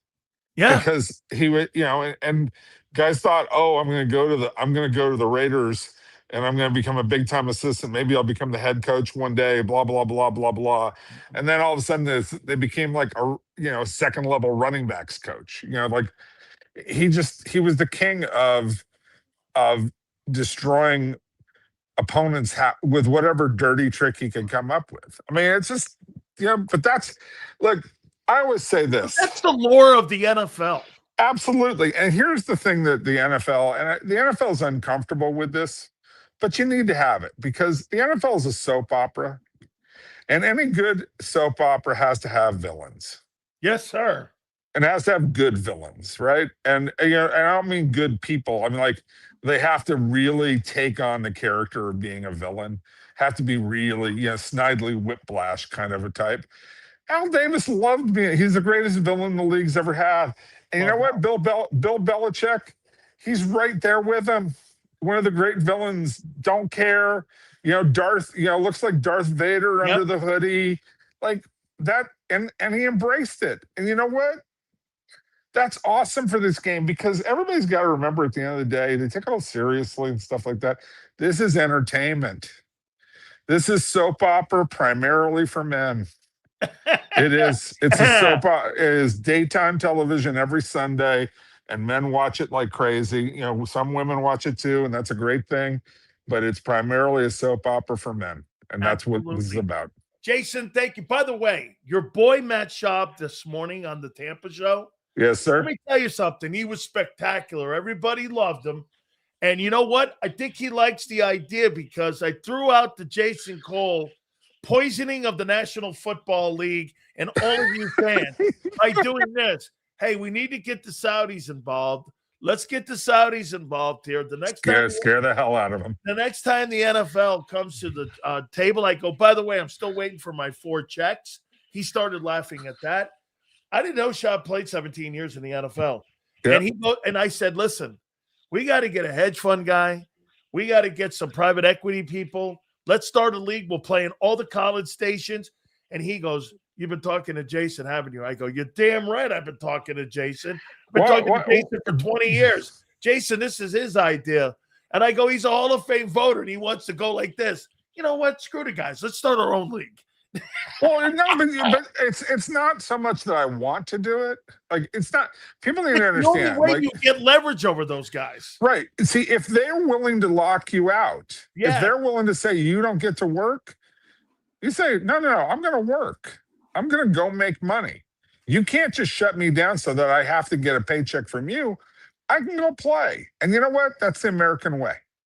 That is. You find a way to get it done. And you go, and if you want to play threats with me that I don't get a chance to go make money in my profession, I'm going to find a way to do it. And football players need to recognize that that's the way they get leverage. And they'll get the owners to the table and they'll scare them. And that'll work. That'll work because, it's there. I mean, we've talked about this forever. I could go on with this subject for 2 hours. You think he wins that? You think he gets that? Because I told him I'd give him my support. I got a vote. He got my vote. I'm just telling you, like, if guys think about it, because they bring in all these executive guys because they think, oh, we got to have business guys and this and that. You don't have to have business guys. You have to have people who know the business of football. Yeah. Everybody's like, oh, this is big in finance. Well, okay, guess what? Who does the NFL hire to be their commissioner and lead the way for them? Roger Goodell, a lawyer. Roger Goodell worked in the NFL from day one of his career. Okay. Paul Tagliabue, Lawyer. lead attorney for the NFL for decades before he got the job. You know what's funny? The only lawyer wasn't Pete Rozelle. No, He was the PR guy. yeah, but Roger's not a lawyer. Oh, I thought he was. I thought Roger. No, Goodell Roger was a is lawyer. not. Roger is not a lawyer. Okay. He's never went to grad school. Pete was a PR guy. Before that was Burt Bell. Yeah. Who was former owner of the Eagles. Right, and then a coach, right? Yep. And this it for 80 years, the NFL has had a commissioner who's always worked in the league before he became commissioner. And why is that? Because they understand the business of Football. this sport. And the players need to understand that the best executive director they ever had was Gene Upshaw, because Gene Upshaw understood the business of the sport. Stop hiring guys from the outside who don't understand what's important. It takes too long to learn. It's not because they're not sharp guys. It's because this is a separate business onto itself. You know, and hire negotiators. We used to kill Gene Upshaw for the 51-49 split in TV. We used to kill him for that. We used to say that he was caught. He was cuddling up to the commissioner Rozelle. And then when the owners came in and they just went like this and ripped it up in front of us, and they went 51-49. Everyone went back and went, "Holy shit!" Gene Upshaw knew what he was doing in protecting. They took so many points. They took 8 to 10 points off the last deal, man. You have the amount of wealth that went, and I know fans don't care, so we'll move on to something else. But the amount of wealth that has moved in the last since 2011, when they did that negotiation, the amount of wealth that's gone from the player side to the owner side is an ungodly amount. It's like $30 billion. Wow. And it's only going to get more and more and more. It makes me ill to think about what the players left on the table. But we don't have any. I told Matt today, I go, we don't have any cannolis, man. We never fight. Obviously, lockouts don't work. We always get killed and murdered in them. So I mean, strikes don't work and lockouts don't work. So the only way is if they lock you out. Go organize games and have it all ready to go. And I know fans will be pissed off. You know, Eagles fans will like, that's not the Eagles playing out there. And Packers fans, that's not the Packers. Like, okay, you're right. Go complain to the owners. That's right. Don't complain. Don't come. Hey, and I always say this: if the players want to really talk to the fans, say you're right. We're going to run our own league, and guess what? The tickets are going to be cheaper because you don't have to pay the owners anymore. That's right. And you know what? All those guys who were like, the Eagles, they'll be going, hey, where do I buy tickets?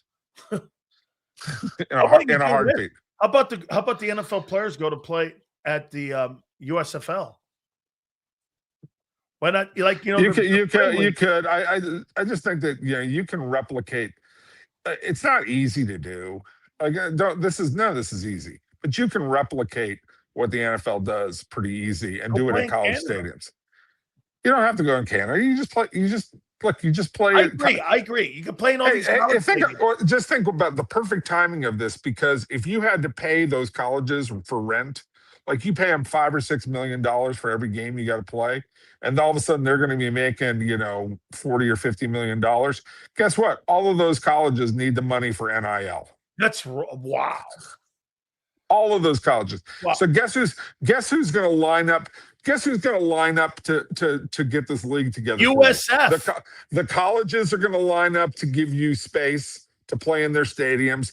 The media companies, whether they're streamers or the networks or whoever, they will line up to give you money. And the third one is anybody who's got deep pockets, whether that is a company like Apple or some private equity firm. If you want to bankroll the NFL for 3 years, or the players' version of the NFL for 3 years, you can get that money. And at the end of it, the whole thing, the players could own the whole game.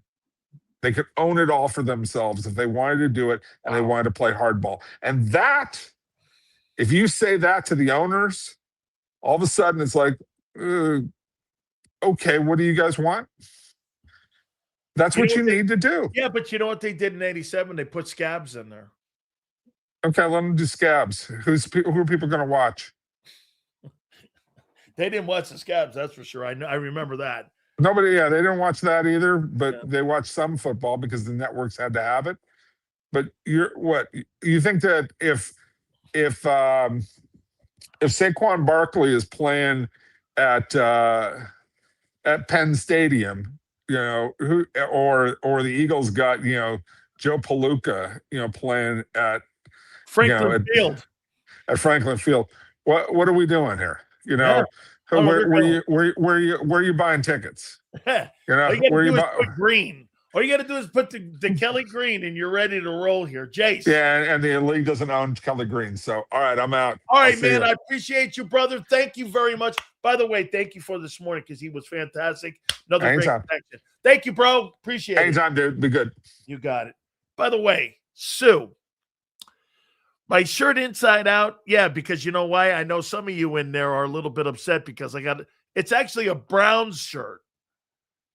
So it's a Cleveland Browns shirt. Just so you know, okay? Because I know some of you get a little butthurt on that. And if we had it's a Cleveland Browns shirt. The Browns sent me gear because the equipment manager, hold on, Sue. Yes, the shirt's inside out. You know why? Because I don't want your panties to get in the bind because I was wearing a Cleveland Brown jersey or shirt. Yes, the Browns sent me a box of gear, sweats, and they sent me, you know how Gruden gets those boxes? So I opened up the box, and the Cleveland Browns had sent me like shorts and hats and sweatsuits and sweat gear and hats, like knit hats. And I'm like, oh my God, these Eagle fans would absolutely go into a panic if they saw anything Browns. How long did that comment bother you? Well, no, I'm transparent. Not that bothers me really, but I'm just a transparent kind of guy. Remember, M. Reyes is the guy. Don't worry, Sue. Yeah, they sent me nice draws too. You want to see them? That's all right. Yeah, so they sent me a bunch of gear. Send you some boxes?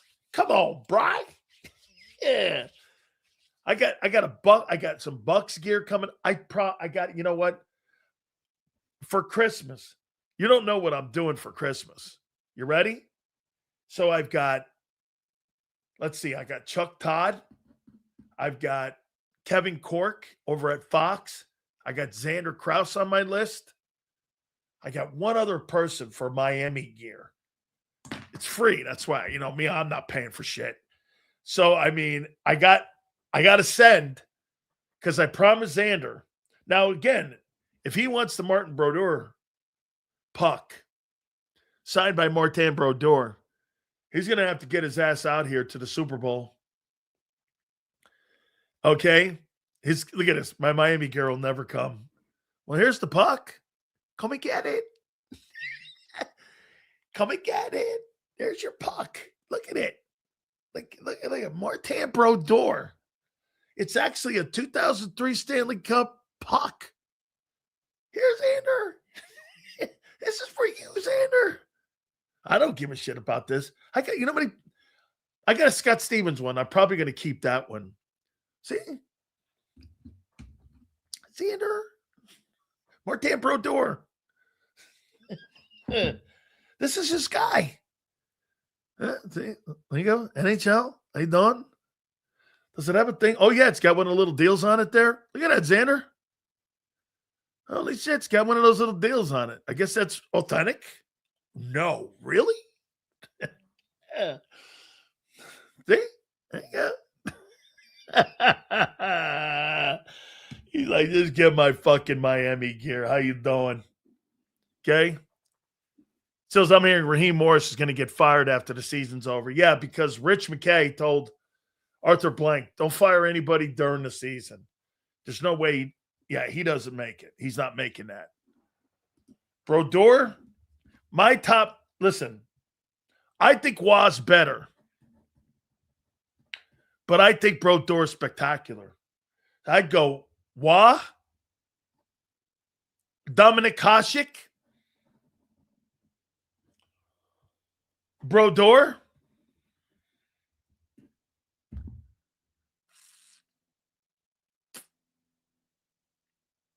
I'm talking in the recent era here.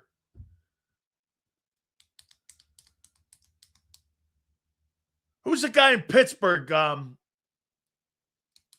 Who's the guy in Pittsburgh that played with Crosby, Xander? Who is the guy? Who was the goaltender that won them 3 cups in Pittsburgh? Andre Fleury. That's it, Fleury. Those are kind of like in the last 25 years. Those are probably your best goaltenders. Evgeny Malkin. Brodeur's better than Roy. Brodeur's better than Roy and Hasek. And I love Hasek. Dude, Dominic Hasek took that number 8 seed Buffalo Sabres all the way to the finals. Then he had to go win his cup when he was with the Red Wings. Okay? Yeah, all these guys. Cujo's fantastic. Cujo was fucking great. Spectacular, man. Hey, I like Nikolai Javi-Bolin, too, when he was the goaltender for the Tampa Bay Lightning. Yeah, Nikolai Javi-Bolin was a pretty damn good goaltender, too. Yeah, Cujo's spectacular. It's insane. He should have won that. Dude, am I right, Devin? Am I right when I said that? Did that thing go 7 games? I forget who they lost to. Was it the Dallas Stars that they lost? Did that thing go 7 against the Stars? You saw Hasek was in Chicago, too. They had a good goaltender there, too. I can't remember his name. He won a couple Stanley Cups there also. What's that kid's name, man? I won a couple cups there because they won 3 cups in Chicago, too. He was good. Ed Belfour was with the Stars. He was spectacular, too, man. Yeah, I saw that. Pete Alonso's leaving the Mets. I saw that. Yes, it was the Stars. And the one off the Golden Escape. That's right. Yeah, Belfour was just Belfour better in Dallas than in Chicago. He was. So who's probably the best hockey enforcer ever? Is it Dave Schultz? Who was the guy in Chicago that was spectacular as an enforcer? I think McSorley was good. Who was that dude in Chicago, man? That was a massive enforcer. Used to kick the shit out of everybody. Oh, my God. He was so good of an enforcer, man. God, I forget his name. Yeah, Bob Probert. Moof. Bob Probert, very dangerous human being. Bob Probert was just a superstar enforcer. Crazy, man. Dan, are we going to beat the Raiders? Barely. But yes. Yes, another good one. Dude, you know what? I know I'm not supposed to be talking too much hockey because hockey doesn't really resonate. And this is me saying that, no one else. But I love every single thing about the Detroit Red Wings organization. I mean, I was great friends with Ken Holland, the phenomenal president of the organization. Steve Yzerman's a dear friend of mine. I'll say this to you, too. Nicholas Lindstrom, one of the greatest defensemen in the history of the sport. Yzerman, 17 years, was the captain of that team. Detroit Red Wings, man, they have not been the same since Ken Holland. And I love me some Steve Yzerman. But they just haven't been the same. And I would say this, the Avalanche haven't been the same since Pierre Lacroix. When Pierre Lacroix was running the Avalanche, they were spectacular. And, you know, I mean, Pierre Lacroix was spectacular. Hexo was a beast. It was won the Conn Smythe Award on a losing team. He sure did. One of the very few people that have ever done that. Okay? Dude, the Avalanche Red Wing rivalries were some of the greatest in sports history. Oh, yeah. I mean, dude, I'll tell you another great executive who used to build great teams, Lou Lamoriello. I don't know where Lamoriello was. I thought he was the guy who built the Maple Leafs because I know Lou Lamoriello did the. Lou Lamoriello was the guy that drafted Brodeur. And he was the guy that built those 3 championship teams. Lou Lamoriello was the president of the or the governor of the Red Wings. And he built that team. I can't remember where he went. And then I thought he went to the Maple Leafs. Islanders, when I was in high school, you want to hear something wild? I was a New York Islander fan like you wouldn't believe, and I still am a little bit, but I love the Tampa Bay Lightning. Man, every year I was in high school, the Islanders won the Stanley Cup. Every year I was in high school. And, I mean, then I became friends with Dennis Potvin. And Denny's one of my, go-to, hockey guys. And I talk to him all the time. Dennis Potvin, number 5. You had Bossy on that team. You had Billy Smith on that team. You had Brian Trottier. There was a time in hockey. Get this. There was a time that during the 80s, there were 3 teams that won the Cup. It was the Montreal Canadiens with Guy Lafleur. It was the Islanders, and it was the Edmonton Oilers. 3 teams won the Stanley Cup in the 80s. Those 3 teams. I mean, from 74, if you want to go back to the Flyers, it was Flyers, Canadians, Islanders, Oilers, Canadians again. Dude, I love Claude Lemieux. What a great enforcer. What a great villain. Man, those Avalanche. Dude, people don't remember. Those were just spectacular rivalries. They were blood everywhere. I mean, those Red Wing and Avalanche rivalries were just insane great. Dynasty back in the day. Trottier and Bossier and Potvin. All them dudes, man. One of the guys on the 1980 U.S. hockey team was the defenseman on that team, too. And he was on that 80 hockey team. One of the only guys that did that. So he won the 1980. Who was that guy, Xander? Who was it? He had a B in his name. He was a defenseman on that U.S. men's hockey team.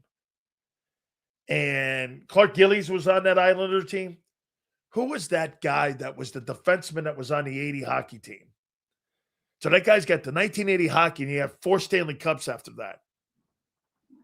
And believe it or not, they were going for a 5th, and they got beat by the Oilers. Philadelphia, I agree that there is no real front runner.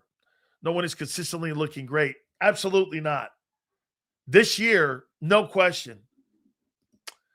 Yeah, man, Bork had to leave and go to the Colorado Avalanche.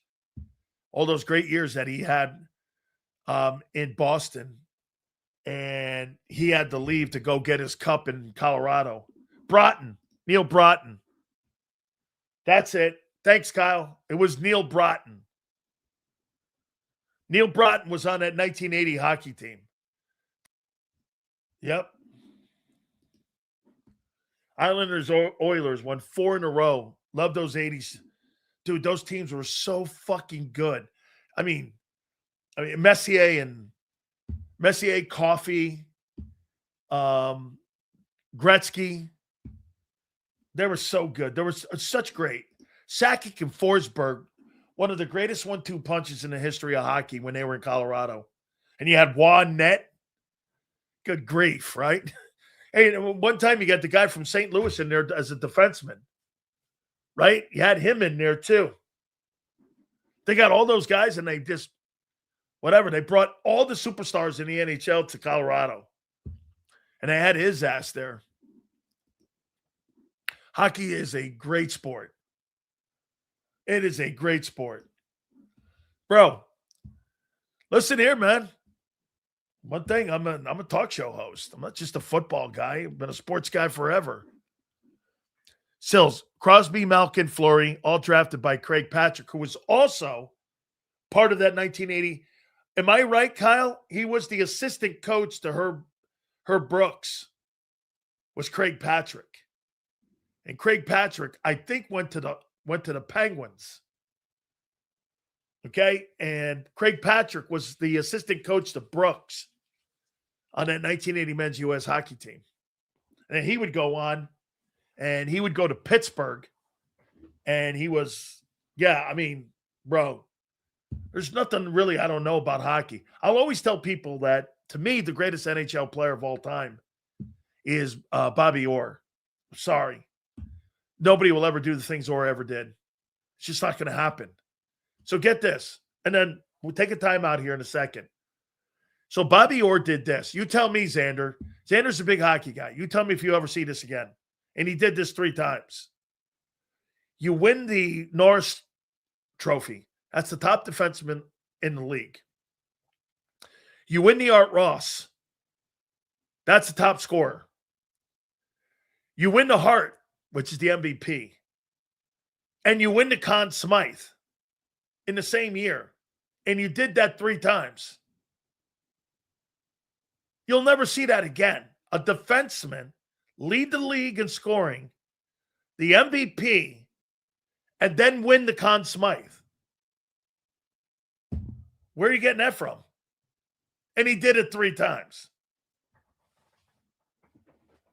He won the Norris 7 times. He won the Art Ross like 5 times. You're never going to see that. You're never going to see a defenseman lead the NHL in scoring. Ever. Or did it 3 times. I mean, yeah, that ain't happening. And he's my friend. Man, I love Bobby Orr. I watched Boston and the Tampa Bay Lightning in 2011, the Eastern Conference Finals. I'm sitting with Bobby Orr and with Phil Esposito, and I'm sitting with Dave Anderchuk. And we're sitting there watching this. Tremendous. Gretzky's the Babe Ruth of the NHL. MJ on skates. Oh, nothing. Hey, you see Ovechkin passed him in goals? Yeah, well, you had about 900 more assists to go before you pass him in points. You're never passing Gretzky's points. That's not happening. Gretzky's the greatest hockey scorer of all time. Greatest offensive player that's ever lived. Dude, Esposito had over 700 goals. I talked to Phil and I are dear friends. Here's an ongoing debate for years. Which is tougher? NFL playoffs and the NHL? I think the NHL playoffs are. And by the way, one thing about the NHL playoffs, I think it's the greatest postseason in sports. You don't know who's going to win a cup. You only assume you think you know. Dude, a 7 seed could win the Stanley Cup. It depends on your goaltender. Goaltender's hot, you're going. Your goaltender's not, you're done. You know, I mean, kudos to the Florida Panthers. Last 2 years, actually, think about it. The last couple Stanley Cup finals have the Stanley Cup champions come out of the state of Florida. Ultimate sport. Ultimate. All right, I got to pay some bills. Our great friends at Morgan & Morgan, the number 1 injury law firm in all of America. By the way, Nick Sirianni spoke, so we will have a conversation about that. I want to get into some of the things that he said, so we'll hit on that a little bit. But our great friends at Morgan & Morgan, the number 1 injury law firm in all of America for a reason. You know what that is? They win. Defending families across this country, folks, is without a doubt one of the things that has been a marching theme for that company for decades is defending families like yours. If you're ever hurt at the job, if you're ever hurt, period, do me a favor. Contact Morgan & Morgan. They'll look at your case and get this. They don't charge you unless you win. Simple as that. Go to forthepeople.com/big sales or pound law 529. That's forthepeople.com/big sales or pound law 529. And do me a favor. You tell them Big Sales sent you. There's a reason Detective Johnson is the gossip king. Oh, did you hear? Jackie and Tom are getting a divorce? Sad. Well, I heard that Ashley Had work done on her face? Yeah, oof. Just like there's a reason Morgan & Morgan is America's largest injury law firm. Injured? With over $25 billion recovered for our clients, there's a reason to go big. Bathroom? Okay. Morgan & Morgan, America's largest injury law firm. Oh, okay. Ignite your nights with free live entertainment daily, only at Live Casino and Hotel Philadelphia's Center Bar. 7 days a week, enjoy some of the region's top party bands, performers, and DJs as they take the stage in the heart of the casino action. Great cocktails, live music, and lively moments. It's all happening at Center Bar at Live Casino and Hotel Philadelphia. Visit livecasinophilly.com for more details and the complete list of upcoming events. Must be 21 or older. Gambling problem? Call 1-800-GAMBLER. This is Eric. When he got injured in a car accident, he called Morgan & Morgan. He not only gets a lawyer, he gets trial lawyers like Sam and Jessica, who are in it to win it. He gets his own investigators with briefcases, leather ones. And if you ever have questions, our customer service folks keep things rolling. Injured? We're your army. Morgan & Morgan, America's largest injury law firm. Welcome to the Jet Setters and the High Rollers, to the Shot Takers and the Tastemakers. Welcome to the Viewfinders, the Thrill Seekers, and the Night Owls. Welcome to everything you could possibly want on one 5-mile island. Welcome to the Wildwoods. Book your stay today. In our hometown, we all look out for each other. We go the extra mile to lend a helping hand. Thank you. We step up to keep our communities going strong. And at Independence Blue Cross, we're here to keep you going strong. We've been deeply rooted in our communities for more than 85 years. And that connection to members has earned us our spot as the #1 health insurer in the region. So while you look out for your neighbors, know IBX is always looking out for you.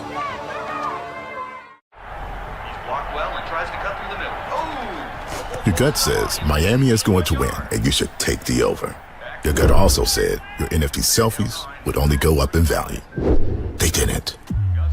But your head is on Sports Grid and knows the QB is in concussion protocol. The backup has a 45 QBR against the zone coverage. The New York D has the most sacks in the league. So yeah, trust your head. It's smarter to be on Sports Grid. EAGLES. Eagles.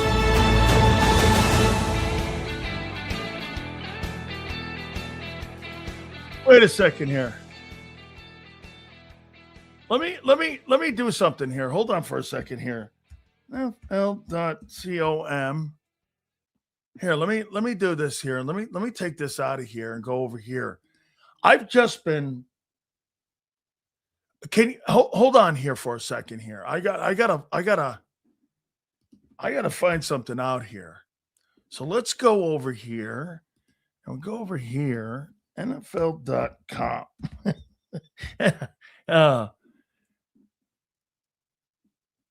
NFL.com. So they've ranked the quarterbacks with NFL.com. Where are they? Where is this? Where's the new rankings that have come out here?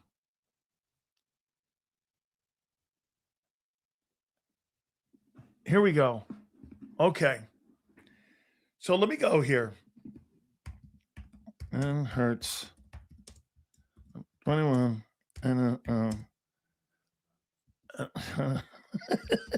hey, indulge me here. So let me go here with Xander. I'll go over here on this one. Let me pull this up here. Here we go. Here's the weekly rankings. So here's the NFLs.com. This is the brand new weekly rankings for quarterbacks in the NFL. Here we go. Number 1, Matthew Stafford. Sound right? Let's see here. Got it. Here, I got it here, Z. Okay, here. Hold on. Okay. Okay, so Matthew Stafford is number 1. Okay? Number 2, Drake May. Number 3, Josh Allen. Number 4, Dak Prescott. Number 5, Jordan Love. Number 6, Justin Herbert. Number 7, Jared Goff. Number 8, Sam Darnold. Number 9, Trevor Lawrence. Joe Burrow. Number 10, Trevor Lawrence. Number 11, Brock Purdy. Number 12, Patrick Mahomes. Wow. Number 13, Bryce Young. Where the fuck is Hurts? Number 14, Lamar Jackson. Number 5, Caleb Williams. Number 16, Aaron Rodgers. Number 17, Baker Mayfield.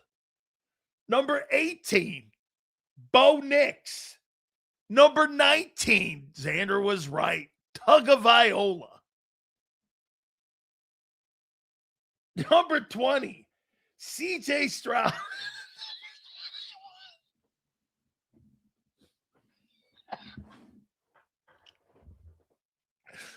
Number 21, Jalen Hurts. It was only a matter of time. It was just only a matter of time. I knew it. I knew it 5 years ago. I knew it. It was only a matter of time. Yeah, he got the Super Bowl for you. By the way, it's been a successful run, I want you to know. Tier 4, not too shabby. Hey, and by the way, M. Reyes sitting there fucking still hanging on to that one little bit of a nipple. Hanging on. That one little bit of nipple. He's got to turn it around. He's my guy. Got to turn it around. He's one little bit of nipple left. And there's M. Reyes hanging in there. Let me see. Let me hang in there now. There's 21. He's ranked 21. And there's only 32 QBs. Oh, my God. This guy will root for fucking... This guy will root for Satan if he was an Eagle quarterback. And I'm always on it. Yeah, you are, dog. And he's fading. You know why? Can't hide his deficiencies anymore. You just can't. It's just y'all ranking Hurts top 5 when passing game mid-late 20s with all-star receivers. Well, wait a minute. Jalen Hurts, the last 2 years, has had one of the worst passing offenses in all of pro football. Why wouldn't he be ranked down there? Why wouldn't he be? And then these guys come up with these psychometrics. Well, you know, he's this if the sun's out on Tuesday for 4 extra hours, and you know he's really good over here. You know, if the grass is green and it's not too cold out, and you know he's got like his like world is perfect. He's really good. If things aren't like that, though, you know, Jalen, He's got to have everything good. His bed has to be. Jalen's a guy that has to have his bed made.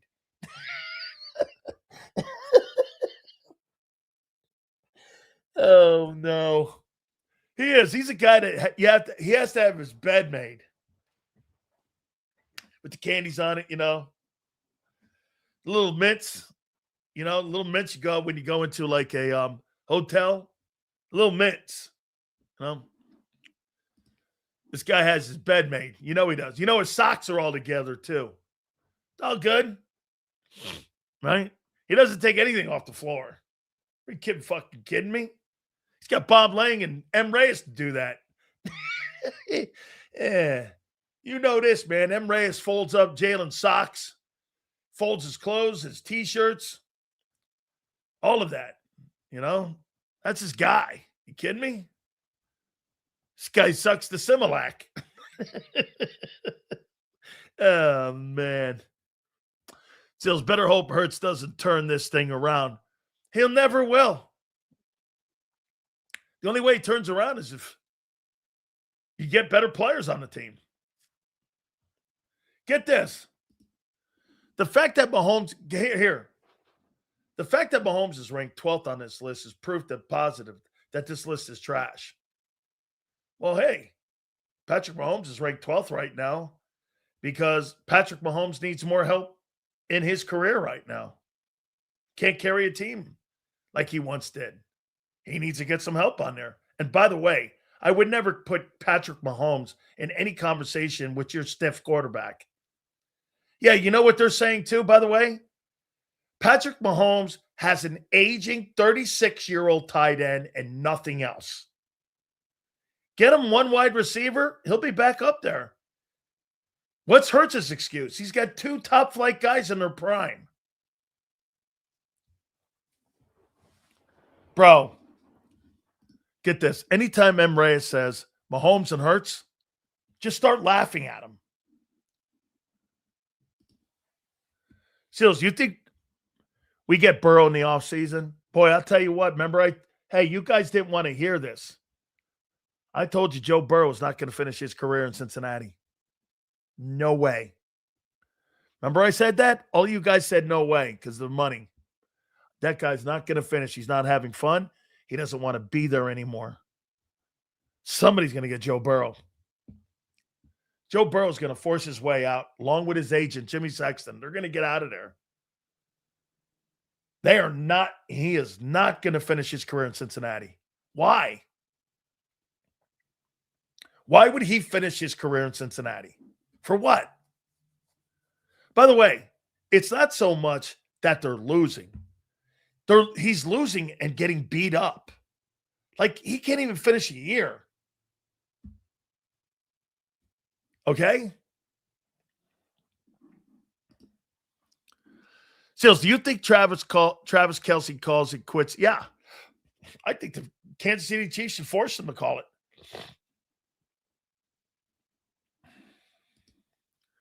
Sills, you never broached on my comment yesterday about how the money is going to switch over to the defense. Who's Jalen going to elevate? He ain't elevating anybody. A.J. Brown and Goddard are gone in the offseason. They're gone.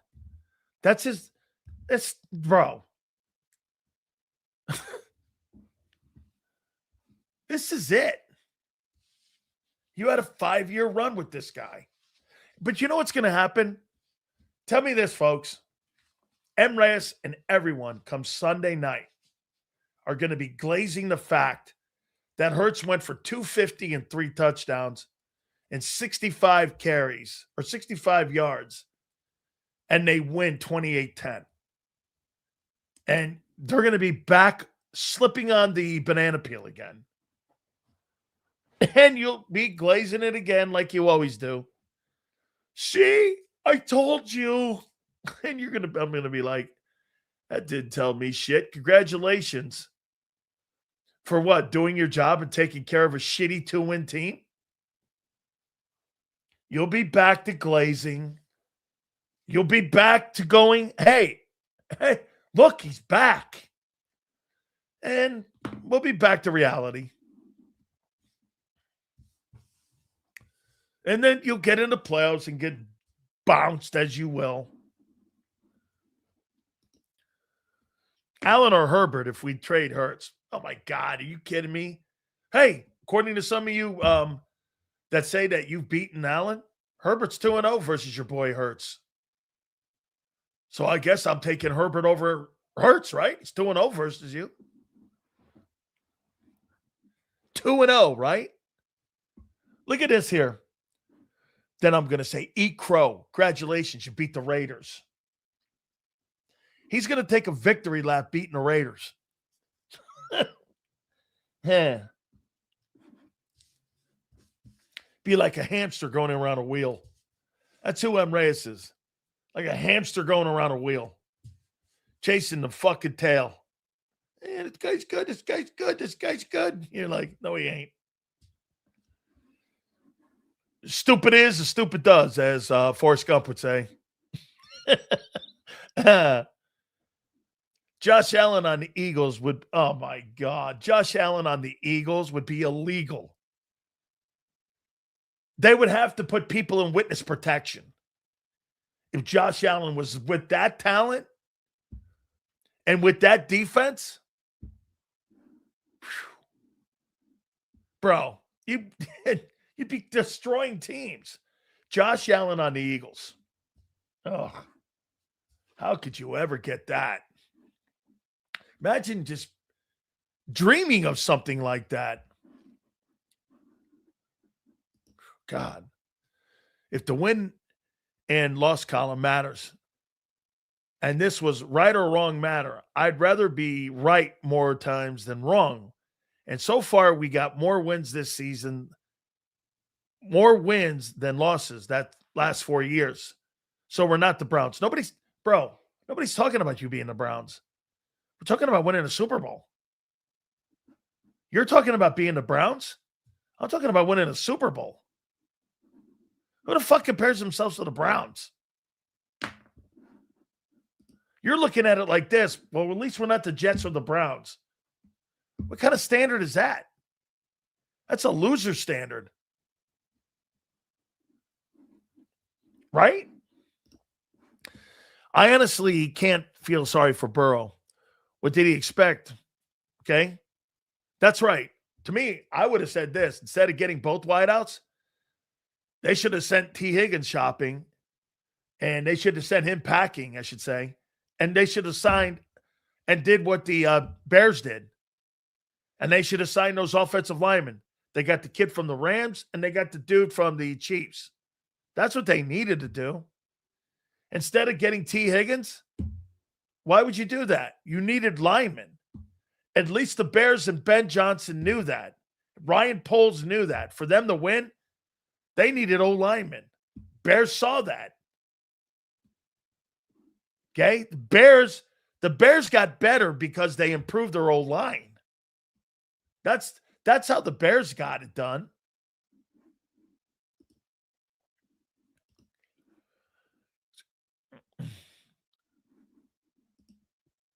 Don't know what you're talking about, kid. AJ and 2 1s. Enough for Allen or Burrow? No. Josh Allen, 2 number 1s, and AJ? Never happened. Your picks are 32, 31, 30.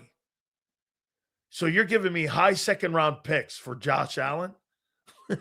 You might want to think a little higher than that. You'd have to give them, at minimum, 3 1s, 2 2s, and some 3s, and AJ. It's the most coveted position in the league. And you're going after one of the top 3 players in the league. You think you're just going to 2 32nd number 1 picks and AJ, an aging receiver at $32 million? That's not going to work. Like, Josh Allen is almost untradeable. Burrow is tradable because of the injury history. Okay? That's why I said it. They're untradeable. I mean, you're not going to send 2 picks. Like, say you used your picks this year and you had, okay, so if you're going to be in a Super Bowl the next couple of years, you're talking about the 32nd pick or the 31st pick in the draft, 2 number ones. Those aren't that valuable when we're talking about a player like Allen. They're for like a lineman or a D tackle. Like that couldn't get 2 ones and AJ may not get it done for Myles Garrett. Now, you probably could because he's older. Everything's got a value to it, though. I don't know if you'd have to go 3 ones. 2 ones and a couple 2s and a 3 would probably get that deal done because you could always use the injury history as, hey, look, I can't give you 3 ones. Like I said, man, guys like Burrow and Allen, those guys are almost untradeable. Hurts is, dude, we did a drill today. There'd be like 4 teams that you would take over the quarterbacks over him. There's only 4 teams. He's not, okay, if you put Jalen Hurts on the open market, you think Sean McVay's coaching him? You think Matt LaFleur's coaching him? You think Kyle Shanahan's coaching him? None of those guys are coaching him. They wouldn't want him. That's not who they are as coaches. They don't coach RPO guys. They coach drop back, spread offense, West Coast guys. Get this. That's irrelevant to those coaches. And for the record, Hurts wins in the postseason. His team wins in the postseason. Bro, you put Jalen Hurts on the Jets, he's Justin Fields. Burrow signed through 20. Yeah, I wouldn't look at them. Dude, those guys, they're not going nowhere. The Cincinnati Bengals are building a brand new outdoor facility because of Joe Burrow being in Cincinnati. They got to just get some defensive players. Hey, get this. I bet the Cowboys would love to win in the postseason. Yeah, we'll get a better team, Dallas. Dude, your quarterback is so replaceable. He doesn't do anything exceptional. He doesn't do anything exceptional except run. And at one time, protect the ball. What does he do exceptional? You know what he's going to say? Win. Well, that's a team thing. That's not a Hurts thing. So get this. I'll show you something here with this guy. So let me ask you something here. Reyes, if Jalen Hurts was on the Jets, would they be a playoff team? You think they'd be a playoff team? If Hurts was on the Jets, if Jalen Hurts was on the Jets, it's called putting it together. Okay, yeah. All right. Yeah, putting it together. You mean like when he threw for 78 yards in the Rams game last year? Or was it the Packer game? Remember, he doesn't have to be great for them to win. Now he does because they don't have a run game. You want to hear something funny? I'll show you something funny. If you put Hurts on the Jets, what do you think he'd do? If you put Mahomes on the Jets, they'd be a playoff contender. Hurts makes a contender of any team for a guy who can't pass. You see that right there, folks? You got a pretty good contingent still of that fan base right there. Hurts makes a contender of any team. You see that? For a guy who can't throw the ball. A guy who's at the lead of the worst contending passing offense in pro football. He thinks he would make the Jets a contender. He's got A.J. Brown, Devontae Smith, Dallas Goedert, and he's got Saquon Barkley. And they're the 25th ranked offense in pro football. But he thinks he'd make them a contender. Okay. How funny is that? Makes him a contender. He can't even make his own offense a contender. But he's going to make the Jets a contender. Hey, he's not the only guy. Shit, I go over here to my X account. People are crying all day long. All day long they're crying. Look at this. You're all so jaded. You don't even realize what a contender is. No, but you do. Here. Bandwagon dipshits now come from poverty to championship team like us and don't know how to behave. Don't know how to behave. I think they're behaving perfectly. Ken DeBoer knows how it feels. You don't win national championships at Alabama, you get fired no matter what your fucking record is. There's an expectation there. You mean to tell me there's more expectations, according to you, in Alabama than in Philadelphia? I would say that's true, actually. You got more expectations in the SEC than you do in Philly. With some fans, not everybody. If you don't win, you get fired. No matter what your record is. No matter who you are. Am I wrong, Z?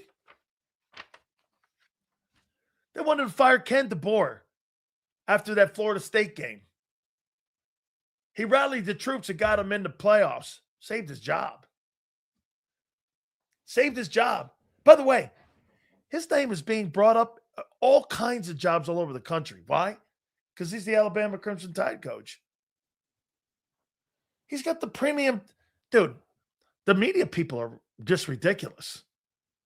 You don't leave Alabama. You leave Alabama for the NFL. Here, I'll go to Alabama. Okay, I'm going to leave Alabama for Michigan. Yeah, that's a downgrade. Alabama to Miami. That's a downgrade. You don't leave Alabama. You don't leave Alabama to go coach LSU. You don't leave Alabama to go coach Notre Dame. That's not what that is now. That is the 33rd NFL team is the Alabama Crimson Tide. Because the expectations, look what's going on now. The board's name is being mentioned as the now next guy at Michigan. Why would he fucking leave that? I'm not leaving Alabama. You're out of your mind. And you know what? It's like somebody like leaving the Steeler job. I'm leaving the Steelers. I've had 3 coaches in 60 plus years. I'm leaving that gig. You don't leave Alabama at quarterback to quarterback in Texas. Right. I mean, dude, Alabama and the Longhorns, I'm still not leaving Alabama. There's not a job in college football that you leave Bama for. The only one I would say would be Texas. Notre Dame, no thank you. Michigan, no thank you. Ohio State, maybe. But why? It's the same gig. Maybe. But SEC is a better conference. More money. More prestige. More teams got into playoff. Fuck that. I'm not going to Ohio State. Georgia? Dude, Georgia's good because of Kirby. Alabama's always good. Dude, you got 2 of the most significant coaches in the history of college football. And Coach Bryant and Coach Saban. Hey, I threw my school in that too. And my school's got a spectacular brand.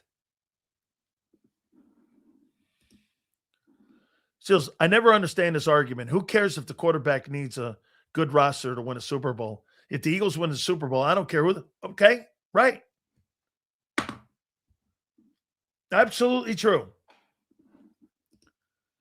Seals, what are the Raiders ranked in takeaways? I don't know that, but they got a better ranking in defense than what the Eagles have. And Saban sat Hurts. Well, yeah, because he had to get the ball spread around. Why do you think Saban benched Hurts? He had too many great superstar wide receivers not to get the ball. Nick Saban saw it. Nick Saban wasn't wrong. Nick Saban saw it. I mean, he knew it. That's right. Nick Saban had a stacked team, right? Well, he had another first-round quarterback, and he went with him. And by the way, that was the perfect thing to do. Alabama upgraded. So let me get this right. You're going to keep a one-read quarterback in for a guy who could spread the ball around. That's what Saban said. He benched his ass. Actually nationally humiliated him. Hey, go sit down, kid. SEC Player of the Year. Go sit down. So your Super Bowl champion, SEC Player of the Year was sat because Saban went, go sit down. I'm going with the freshman. I think Tua was a freshman, right, Xander? Tua was a freshman from Hawaii. Hey, go sit down, kid. Kid was a freshman. So I think Notre Dame goes to the no way. Big Ten hates Notre Dame. Okay? They hate Notre Dame. Because Notre Dame doesn't want to share that NBC money. Shield, do you think Sirianni also sees a situation like how Saban did? Bet your ass I do. Let me pay some bills here. Number one, injury law firm in all of the world, not just America, is Morgan & Morgan, friends. Thousands of attorneys from coast to coast, making sure they defend families like yours. Do me a favor. If you're ever injured, you'll never regret this decision. Go to forthepeople.com/Big Sills or pound law 529. That's forthepeople.com/Big Sills or pound law 529 and do me a favor. You tell them Big Sills sent you. Yeah! There's a reason the Karate Master was the #1 salesman in the lumber department.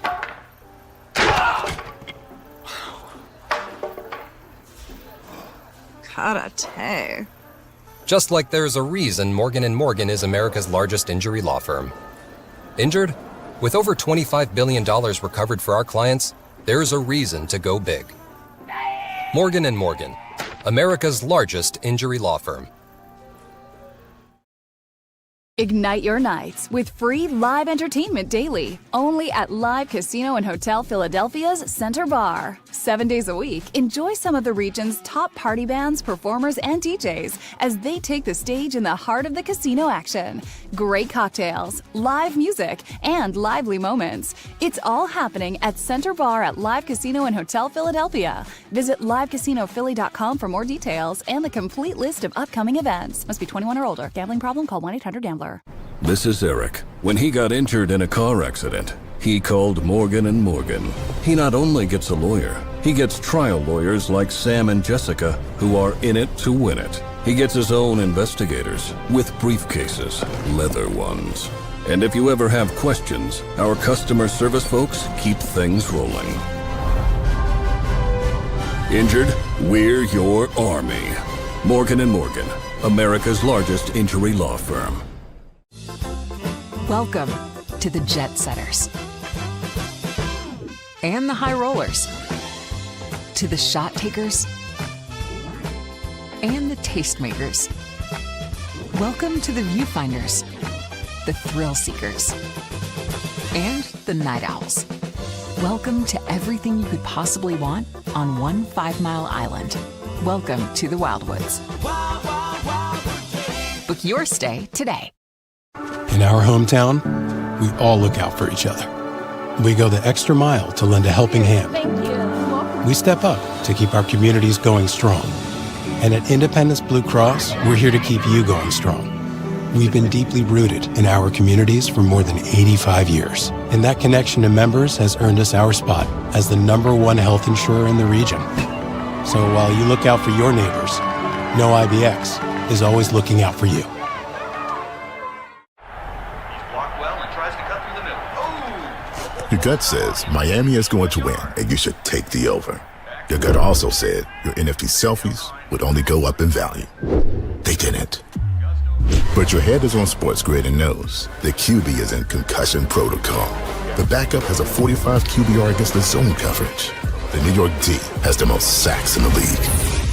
So yeah, trust your head. It's smarter to be on Sports Grid. EAGLES. Eagles.